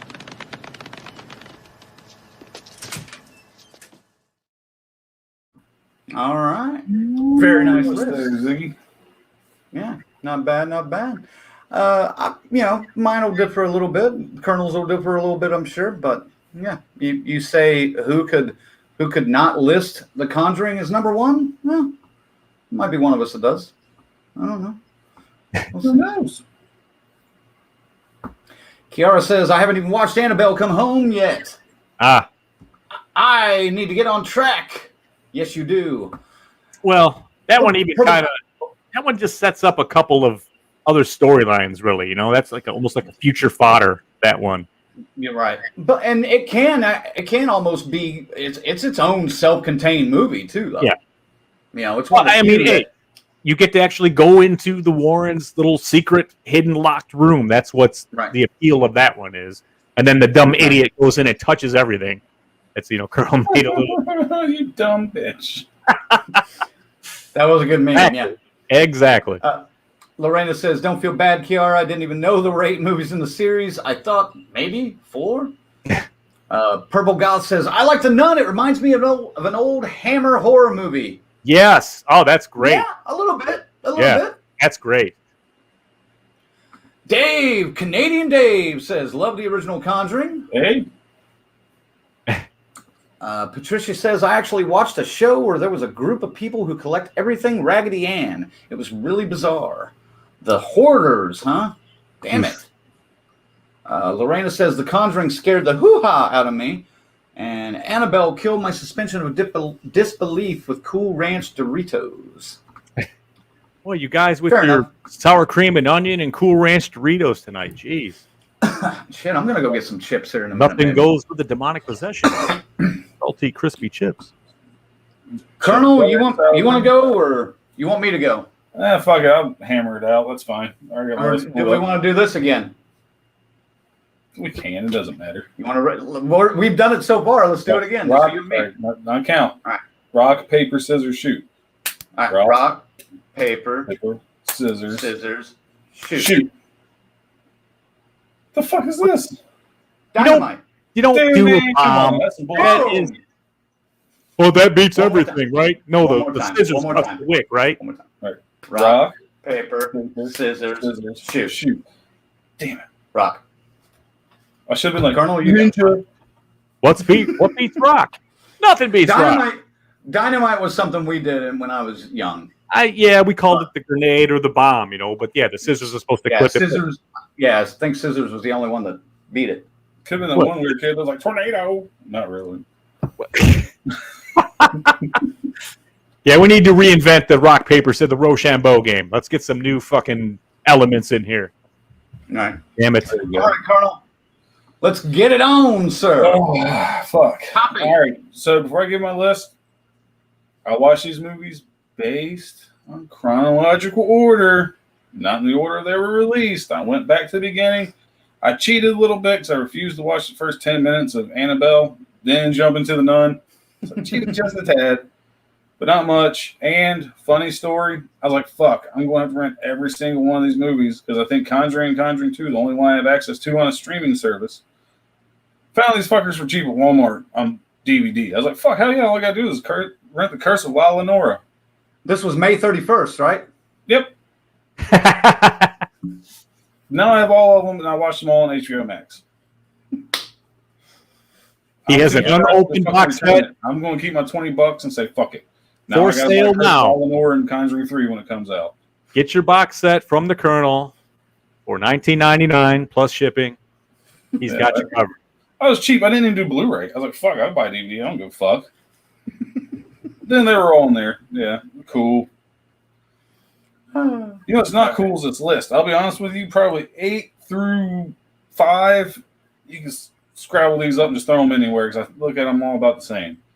But coming in at number 1, even though Purple Goth did give it a great idea because I really do like the setting of this movie, but that does not make it a good movie. The Nun. Just this time, by the time this movie came out, we all knew the formula. I can call the shots like I wrote the fucking film before they even hit the screen. I didn't need to do a snap count. I just fucking know. Like, watch. Again, raw. Oh, there's that. Like, raw. They gave it a fucking way before you even saw it. Yeah. Just not good. Hold on. I gotta bring my list back up. My phone went locked on me. Yeah, so that's 8. Cool Castle. Romania. Fuck yeah. Bad acting. Not scary at all. Did have a cute nun in it, though. You need to lock your ass up in the Abbey for the night. Huh? You need to lock your ass up in that Abbey for the night. Maybe you change your mind. I don't give a fuck. I'm not Catholic. They leave me alone. All right, so coming in at number 7, we have The Curse of La Lenora. Curse of what? Curse of La Lenora. I'm trying to say it in the way it'd be said, but I'm going to say it white guy style. La Lenora. I felt a little offended to open this film up with the song called Superfly from the amazing 1973 film Superfly. I was like, she does not look like someone's going to listen to fucking Superfly. She's probably listening to the fucking Carpenters. All right. I felt offended they did that. Like, that song does not belong in your fucking movie because that song is better than your fucking movie by the time it's all said and fucking done. Superfly is better than La Lenora by the time it's all said and done. I mean, other than her trying to drown the little girl in the fucking bathtub, just, again, calling the shots before they can fucking happen. Lifetime of horror, baby. And then coming in at number 6, I found this movie boring as fuck. Annabelle. Oh, man, I was checking my phone every 5 fucking minutes. I cannot wait for this to be done. And I knocked these movies out in like 4 days. I was watching 2 Conjuring movies a fucking day. Maybe that's why I'm like, bleh. Trying to think of everything positive to say about Annabelle. Nope. So coming in at number 5, as my internet drops out. Nope, we're back. The Conjuring 3, The Devil Made Me Do It, a.k.a. Wednesday Addams Grown Up. And we'll move to number 4. The Avengers of the Conjuring Universe. Oh God, yes. Annabelle Comes Home. Good analogy. It's kind of cool seeing all the different, especially the samurai fucking armor. That was cool. The ferryman was fucking awesome. And that dumb bitch just had to go in there and touch everything. Overall, calling the shots in the theater. Mm-hmm. And then obviously when we reviewed this fucker when it first came out, so rewatching it just made me like this movie even less. Well, I should do this because it's over here. Yeah. It doesn't matter. Fuck it. Annabelle Comes Home, number 4. Coming in at number 3, a movie that made me feel a little uneasy at times.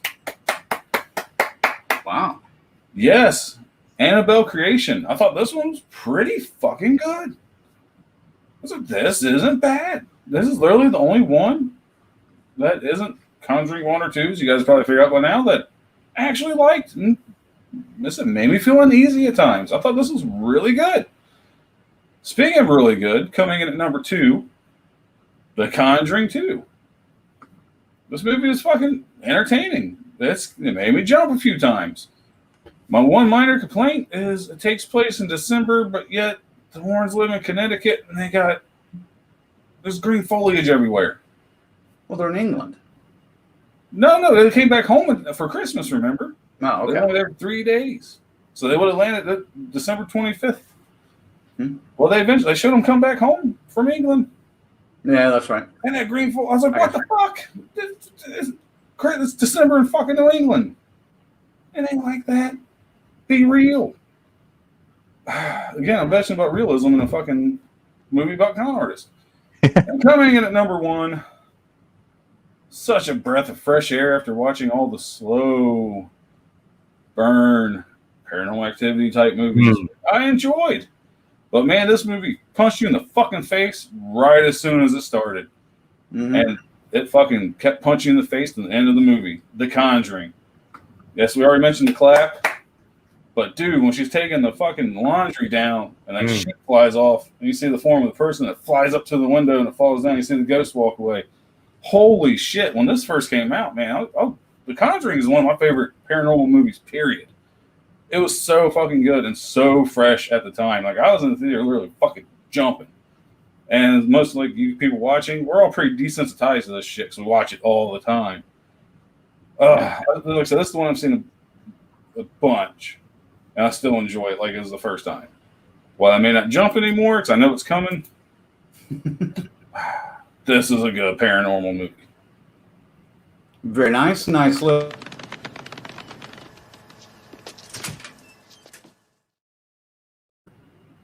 All right. Had some activity going on up in here. Everyone's talking about since the chips stuff. Yeah, And, there's lots of crisps and chips alike. And Patricia now says, I want snacks. T. Franklin, back to the Rochambeau, says, Dynamite's a top play. But Dynamite is a coward's way out. Turkey loses against all but paper. I was just doing it as a joke, man. I don't even know what turkey fucking is. I've never heard that before. S. Michael, we'll come back to your list. Yeah. Purple God says, same. Got some chili and blue cheese crisps in my work bag. Patricia says, currently addicted to knockoff pizza Cheez-Its from Aldi. Yeah, it's all chips. Purple God says, nice. I tried the coconut chips and vegan jerky. Not too bad. What the hell? I'll be honest with you guys, before we get too far, I've been on the kick for the smart food popcorn, the white cheddar. That's just really good to me. And it makes me think I'm eating healthy when I'm not. But it's smart food and it's good for you. All right. Well, it looks like I can go back to S. Michael's list. Here we go. I'm assuming this is top to bottom, maybe. So, number 1, The Conjuring 2. Number 2, The Conjuring. Number 3, The Nun. Number 4, Annabelle. Number 5, Annabelle Creation. Number 6, Conjuring 3. Number 7, La La La La La La La Rona. And number 8, Annabelle Comes Home, or Annabelle Jr., as I like to think of it. Not a Lily Taylor fan, which dinged the first one for me. Holy shit. I love Lily Taylor. I thought her and Ron Livingston were not the greatest couple together, but I like them normally apart. But yeah, they didn't work very well together in this. She's a truck driver. He's never home, man. Did you see that Patricia comment there? What the fuck? This? Yes. Aldi also makes a really good pickle-flavored popcorn. Get the fuck out of here with your pickle-flavored anything besides pickles. Good. I'm waiting for Dave to comment and say he likes the jalapeno chips, because I know that's apparently a big thing in Canada. I learned that from Trailer Park Boys, so I have no idea if that's true or not. My sister would be down with pickled popcorn, I think. If you guys have a ranking of the Conjuring films, please send your list in. Even if you just want to say, hey, I like these two, the rest can suck my dick. We'll take that as well. I could have said that. I didn't have to go through 8 through fucking. No, we can't say that, but they can.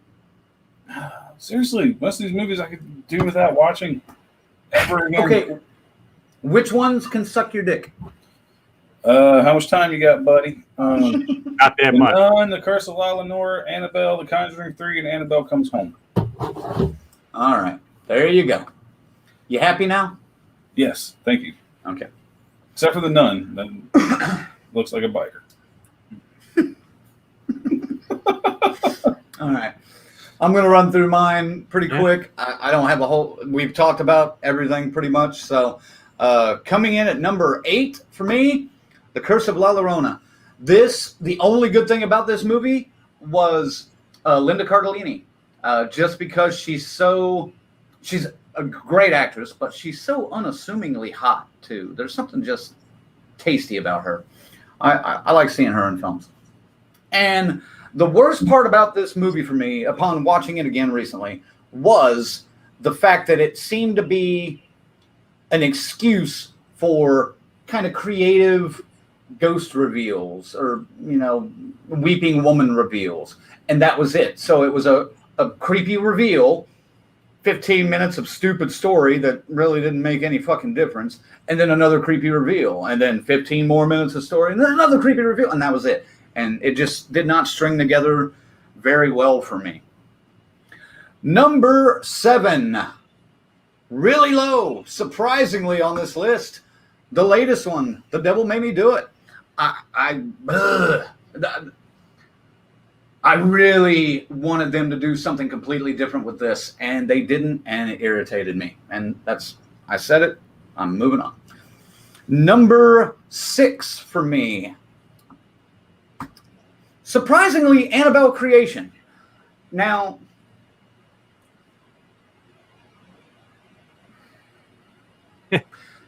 the way Colonel put it, the last 6 of his or last 5 of his could be shuffled anyway. Okay? My top 2 and my number 8 are stuck in stone. But 3 through 7, those could be shuffled. Ziggy, what about yours? Could any of yours be shuffled, but you had some that were set? I'm sure I could wake up and have a different feeling on several of those, But I would say the top 2 are solid and 8 is solid. Same thing, But hell, I would even probably, any other ones are eligible for a reshuffle at any time. Okay. I might watch it and go, you know what? You write that down. No, but it's they are what they are, and there's nothing wrong with that. If you want, change your mind on certain things, sure, drop that motherfucker or raise it up a bit. Well, and the next movie that comes out when we redo these rankings, in a year or so, 2 years, that may be the case. But no, not even that. I mean, more recent, not more recently, but we all know we got a new Halloween movie coming out. We're going to redo our rankings. I would like to do my ranking, do this, then go back and match them up and see how much or how little it had changed. I will do that homework when we get close to it. Absolutely. Yeah. But Annabelle Creation, there was just something, I really don't know what it is about this one. It just didn't get to me the way I wanted it to. And besides like the 2 kids, the younger kids, they were okay. The older kids didn't really sell it for me. The parents did sometimes, or the foster parents, I should say, did sometimes, but not really. there was just a lot wrong with this, and it just I liked the story. Right. That's what it was good about it. Kind of where it leads you and what it ties to. That's what I like. Right. Yeah. I like the story, yes, but the way it plays out just didn't hit me the right way. I don't know why. My number 5? Yeah. My number 5 would originally when I watched this, it would have been lower, and then watching all of these again, like we all did, and I think we all watched them in the timeline order, didn't we? Did we? Is that right? Well, me and you did. I don't know about Zach. Yeah. I did the same thing. Okay. I did the same thing. But watching this again and starting with this one, I dug it a little bit more, especially kind of watching the character of Maurice, even though I don't think it's the same actor that we saw in the earlier Conjuring film in the video. I didn't think so. But watching that character kind of progress and then kind of getting an idea of what's going on with him a little bit more. Yeah, The Nun is my number 5. That moved up quite a bit for me after starting these rankings, because it probably, when this came out 2 years ago, would have probably been like 6 or 7, right before Curse of La Llorona. But watching it again, I enjoyed it a lot more this time around. Number 4. I had fun with this movie, and I think because the way Colonel described it, the Avengers of the Conjuring Universe, I had fun with this one. Annabelle Comes Home. It doesn't necessarily fit in the timeline very well, in my opinion.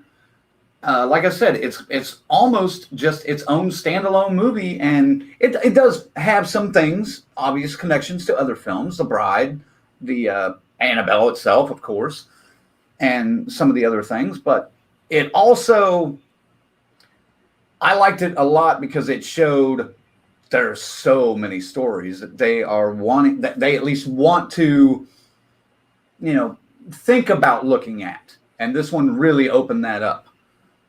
So number 3 for me, it's going to shock some of you.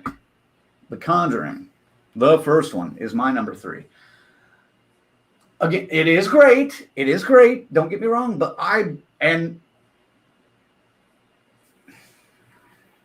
maybe I should say 1 through 3 could shuffle a little bit in its own way. But there was just something about this one that I didn't like. And I think a lot of it was, like I just mentioned with, I think it was S. Michael that said that he didn't like the Lily Taylor. I think it was the character interaction between Lily Taylor and Ron Livingston. I think that really hurt this movie for me. Number 2 for me is Annabelle. I know you guys didn't like this one, obviously, now that I see your list, but I thought this one was kind of fun. And I think I like the cult angle that they approached with this, especially because it was in the 70s, and it's going to lead, I think we're going to get more of that, especially now that we've seen The Devil Made Me Do It. There's going to be a bridge between Annabelle and The Devil Made Me Do It that I think is going to be built with a couple more movies, and that I like. And number 1 for me, and I'll be honest, I have a stupid reason for this being my number 1, but it's The Conjuring 2.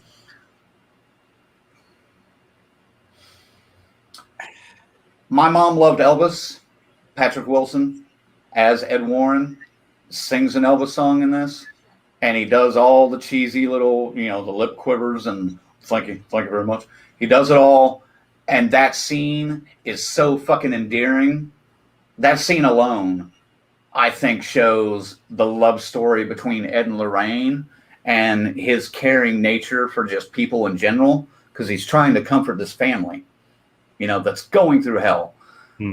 And I'm talking about the Patrick Wilson Ed Warren. I don't necessarily know if the real Ed Warren was like this, because most of the interviews I see him in, he's like, "Hey, fuck you, buddy, hey, don't make me come over this chair and take you out." Yeah. So Who'd you say was I a hope- fan of Elvis? my mom.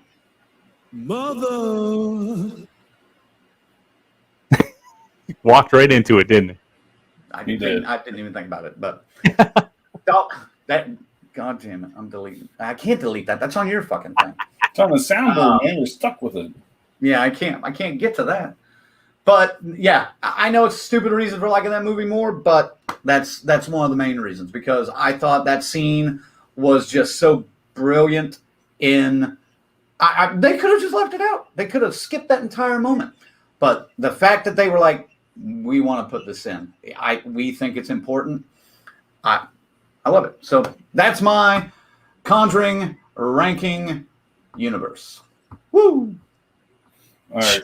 People are ranking their fucking snacks in the comments. All right, before we get to the snacks in the comments, here's something I want to say about my rankings.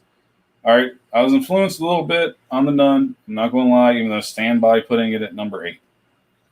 When my daughter, who pretty much only likes paranormal horror movies, she can give a fuck less about the rest of the stuff except for the Monster Squad.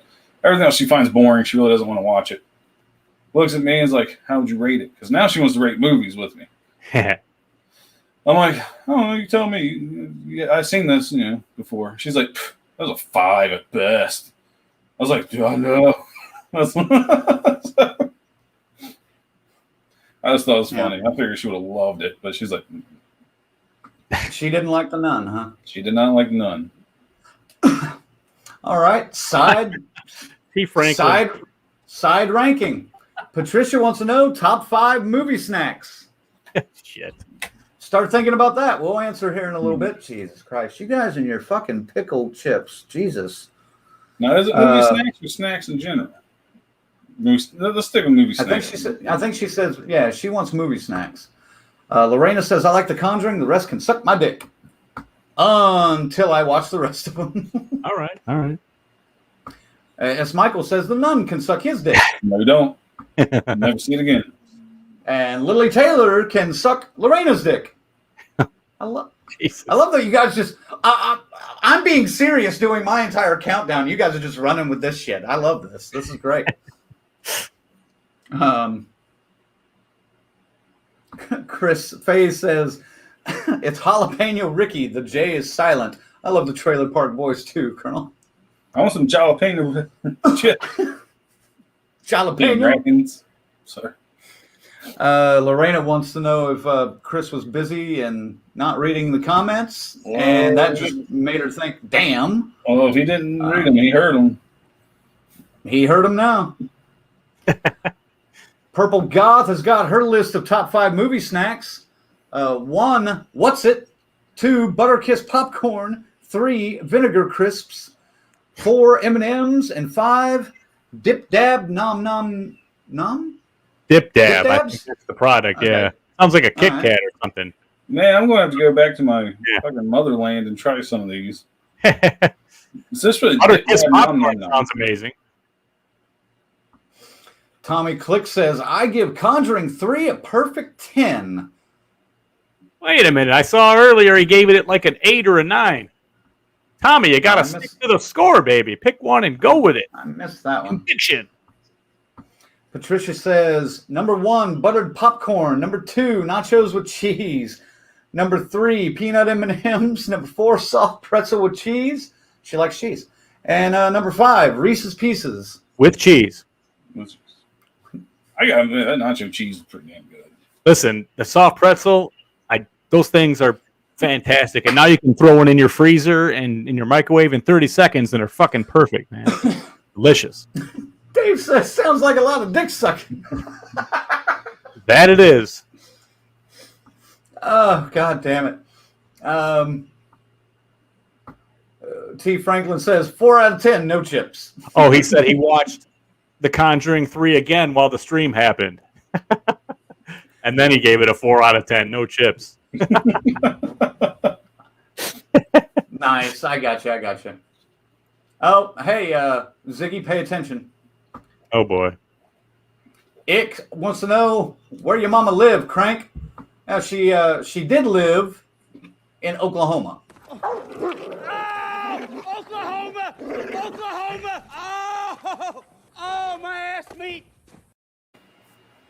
Yes, thank you for this. I've had too much fun tonight. I'll placate the crowd and just go with it. I'm not even going to fight it this time around. Let me say, we're going to close the show today with some special clips we have later at the end. I'll mention them when we got it, but you might be surprised. Yeah. You might. Got a couple more comments here. Lorena says, I really wanted to like Annabelle. I love Alfre Woodard. Oklahoma girl. Not as much as I love Lily Taylor, but still. Yeah. That's right. You could have waited. You could have waited. Yeah, we're coming anyway. And I think that is. There we go. Yeah. Oh my fucking God, Oklahoma. T. Franklin. Yeah. Faye says, I may often be too busy to comment as I'm driving around, but I'm listening 90% of the time. I miss small chunks here and there, and when I'm walking up the doors or in back of the restaurant. No worry, Faye. You get the make that money. Yeah, make that money. Yo. Make that paper, boo boo. So, yeah, I guess we got to wrap this up pretty soon. No, we didn't give our top 5 movie snacks. Oh, top 5 movie snacks. Ziggy, go. Christ. Buttered popcorn with salt.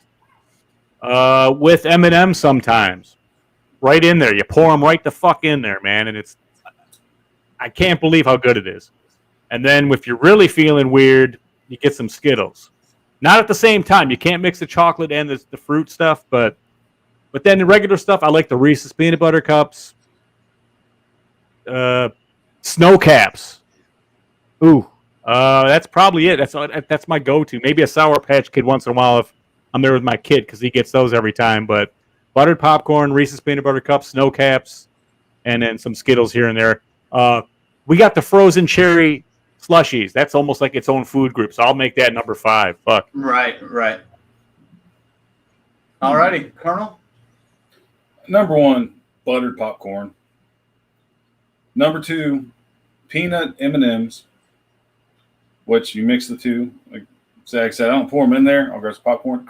Grab that. You can go either way. You can kind of have a little handful and then you follow it with a sip of your cherry Coke. I don't know what it is, but every time I go to the movies, I got to get the fucking cherry Coke. That doesn't count as a snack, though. So buttered popcorn, peanut M&Ms, Reese's Pieces. Now, before I go too far, I'll be honest, I am fucking cheap. I usually stop by the dollar store and get those dollar boxes of fucking M&Ms, Reese's Pieces, put that shit in my dad's shorts, and smart people to the fucking theater. Smart people do this. Yeah, I'm not paying $5 for a box of candy I get for a fucking buck a mile down the street. Fuck you. I'll pay your popcorn though, because that's fucking good. Mm-hmm.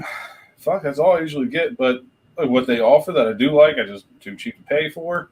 Nachos, love the fucking nachos, and yes, the cherry icy / slushy, whatever they got. Oh. You got to do it.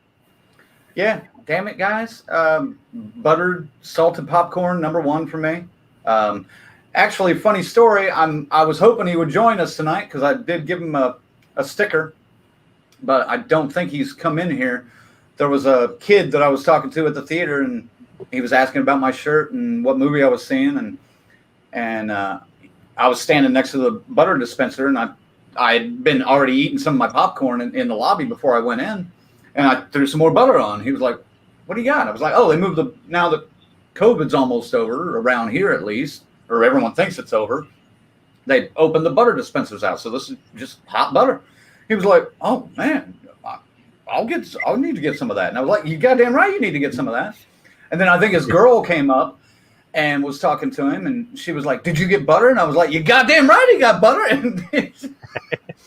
And they were laughing, and I was telling him about the show and everything. He was like, "Oh, I'll tune in." I was just tell me you're the butter guy from the theater. I'll know exactly who you are, and give you a shout out. But then he stood us up. Fuck you, butter guy. No, I'm just playing. If you are watching, I'm playing. You're a margarine guy now. But yeah, top 5 snacks: buttered salted popcorn, chicken strips, because I like actually kind of full meals or like bigger snacks in the theater. The third one, I don't get it anymore, but I used to get it all the time, were the big Tootsie Rolls. Because those you could chew on for literally an entire movie, and that was all you needed. 4 would probably be rum. because my theater now has a bar in it. So why not throw rum in there? And then, yes, the cherry slush. Fuck yeah. And when you drink the cherry slush down a little bit, you take that rum, you just put it right on in. Oh, baby. There you go. So, Look at this. yes, Michael has a list. He says number 5, Mexican pizza. Number 4, Pizza. Number 3, bologna and Ritz crackers. Oof. Number 2, Kipper snacks. And number 1, chili cheese dogs. Orville Redenbacher can suck my dick. He's the kind of guy that walks into the theater. He's just all crackling and all the cellophane bags are snapping. He's got a big coat on when he goes in with all that kind of shit. I'm assuming he's eating at home, obviously, with all that stuff. Dude, if I was to ever get married, like I would never ask someone I'm dating to do this because I don't want to come off as a cheapskate. So I've been married for a while, 10 years. Hey, babe, get this big ass purse. Why? We're stopping by Olive Garden. We're getting some chicken Alfredo. We're going to stuff it in your purse, taking it to the movie. And this shit. Yep. Just open those little containers. Not little motherfuckers this big, man. Now they got some of those tables. I pull the table over. If I can put up my breadsticks, my salad, my Alfredo, we could go. Fuck yeah, Patricia. Patricia Cap, says, baby. I love snow caps. And she also admits to hiding snacks too, which by the who way, doesn't? The snow caps also work wonders with the buttered popcorn. Delicious. And she also says cherry and Coke slush mixed. Ooh, yeah, there's you something to test. Never tried that. It's so perfect though. The cherry is so fucking. I mean, I go through 2 of them. It's free refills in my theater, so you just got to get your ass up and go down there. They'll fucking. It's like right on the side now at the big theater. You just, so you can do as much as you want, man. T. Franklin says Colonel's giving away trade secrets, and then he I'm says, here to help you guys out. That's right. He says I'd grab a big ass bag of sour gummy worms and get diabetes with my large Pepsi. Yeah. Yep. Diabetes. Purple Goth says another snack I like is pork cracking. Nom nom nom nom. I'm sure there's what the hell they call it pork rinds. Yeah, rinds around here. I'm thinking that's the same thing. Those weird British terms that we don't understand. What's it with the pork rinds anyway? It's like they just take the pig and throw them into a wood chipper. Just the dust all flowers down on the. I don't know. Corn chips or whatever the fuck. I don't know. They're pretty good. I don't know. Yeah. S. Michael has a recommendation for me. He says, if you like Lily Taylor, check out The Addiction with her and Christopher Walken. I think I've seen that, actually. Slick vampire flick, a little talky, but a star-making performance for her, and a great finale. I'll check it out. And Dave says he likes magic mushrooms for a snack, of course. Oh, God. Depends. Also, though, it depends on what movie you're going to watch, because if it's one you have to remember, don't do that. Yeah. You're watching Midsummer probably. Before watching The Conjuring 3 if you haven't seen this movie already. For God's sake, man. Last thing I want to mention before you get into your videos is I want to see if the crowd wants to see this or not. I'm working on a new video where I break down like what really happened in The Conjuring, The Devil Made Me Do It, and what they portrayed, like kind of a factor fiction kind of video. Is that something you guys would be interested in? I'm working on putting some ideas together for this. Hopefully going to have it out later this week or next week. I don't know yet, but dude, that's something I'm working on. Dude. Stick with this, okay? Hear me out. I know you're a karaoke DJ. You've got access to this shit at some of these bars. You have to, 'cause I'm sure bands play. You have to dim the lights, get some spotlights, a couple of fucking lasers, and go through like the show from Factor Fiction. Have you ever been chased by ghosts? No, what would we say of this? No, I know you watched that shit in the 90s. I got lighting in my closet right over here. There's your fucking intro. No green screen bullshit. Wow. Just reenact Factor Fiction, the opening that, setting up the story. Fucking hilarious. Yeah. We'll see. Yeah. Let me see what I can do. Get on the Enterprise Part 2 or whatever. I have an intro already that's been sitting around just waiting for me to be able to do something with this, but that would be good. I think it's a good idea, bro. Enough from you, Colonel. Stop. For God's sake. No, I can't stop. Won't stop. All right, I'll stop. Patricia says, I would watch. Kiara says, sounds cool. Tyrone says, yes, do it, Crank. Ick says, I would like to see it. And Lorena says, totally do it. All right. Ziggy, you got some stuff to send us out with. I would like to see anything from you two guys, for God's sake. Fuck, man. No, I'm just kidding. Colonel, you know I'm busting your balls, buddy. You work more hours than both of us combined, pretty much, so I can't complain. Colonel's Crypt isn't easy to fucking film and edit. No. That takes some fucking time. But just to pile on you a little bit more, get ready for the next Zigzag Zone a couple of weeks out. I've picked the next double feature, and I'm going to give it to you right now. You ready? Feature 1, John Carpenter's The Thing. Feature 2, Terrifier. Ooh. That's going to be a fun one, baby. So stay tuned for that. Zigzag Zone coming your way. Probably might even be before when Crank's new thing comes out. We don't know yet. Yeah, maybe. Mine's taking a shit ton of research. I looked at it last night. I had like 35 tabs open on my browser, just like building that yarn wall, trying to figure it all out. So it's coming along, though. Sure, it'll look fantastic when you get it done. Get better. Get better. Ziggy, you got some stuff to send us out with, don't you? Well, yes. Because, we saved it best for last because lately we're getting crashed by Y&O videos, and no matter what we do, but alas, Y&O was indeed part of the Conjuring Universe, and I have proof. You've seen this before already. I'm going to show you one that we did a few months ago, but then I got 2 new ones I unearthed that we'll show you right after. I'm going to run them all 3 in a row, so if we crash, good night, everybody. But if not, we'll see you in a couple of seconds here. Woo!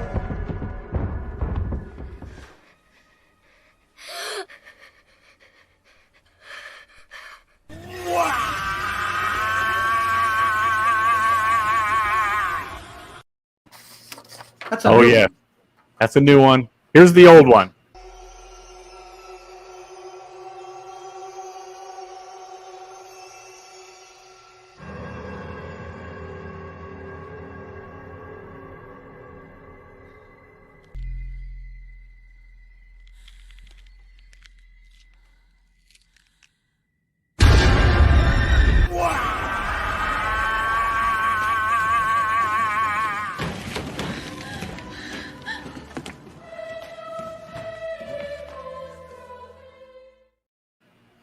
I like that one. I do like that one. Good. But we got one more left. One more for you of the Y&O saga.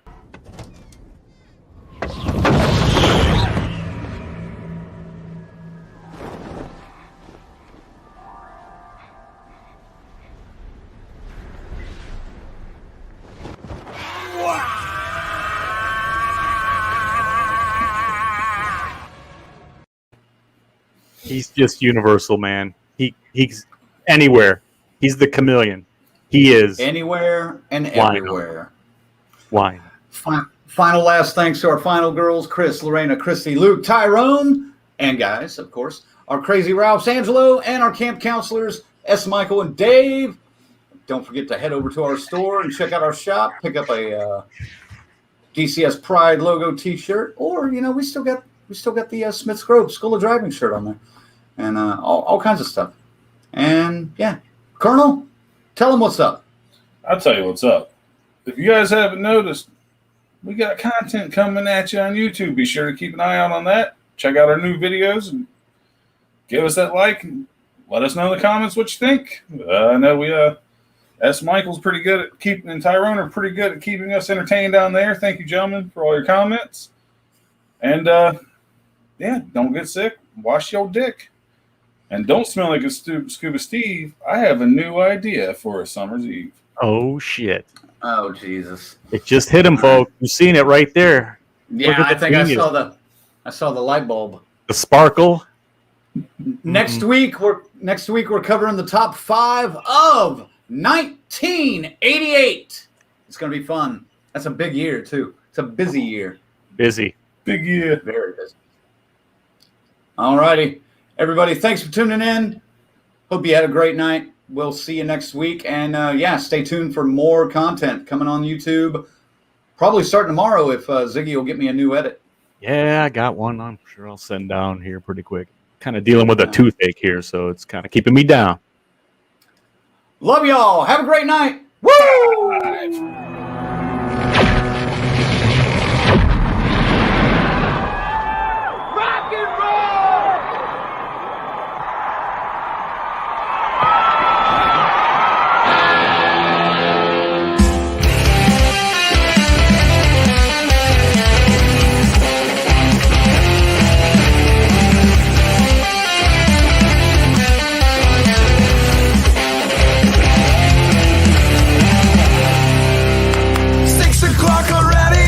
Just in the middle of a dream.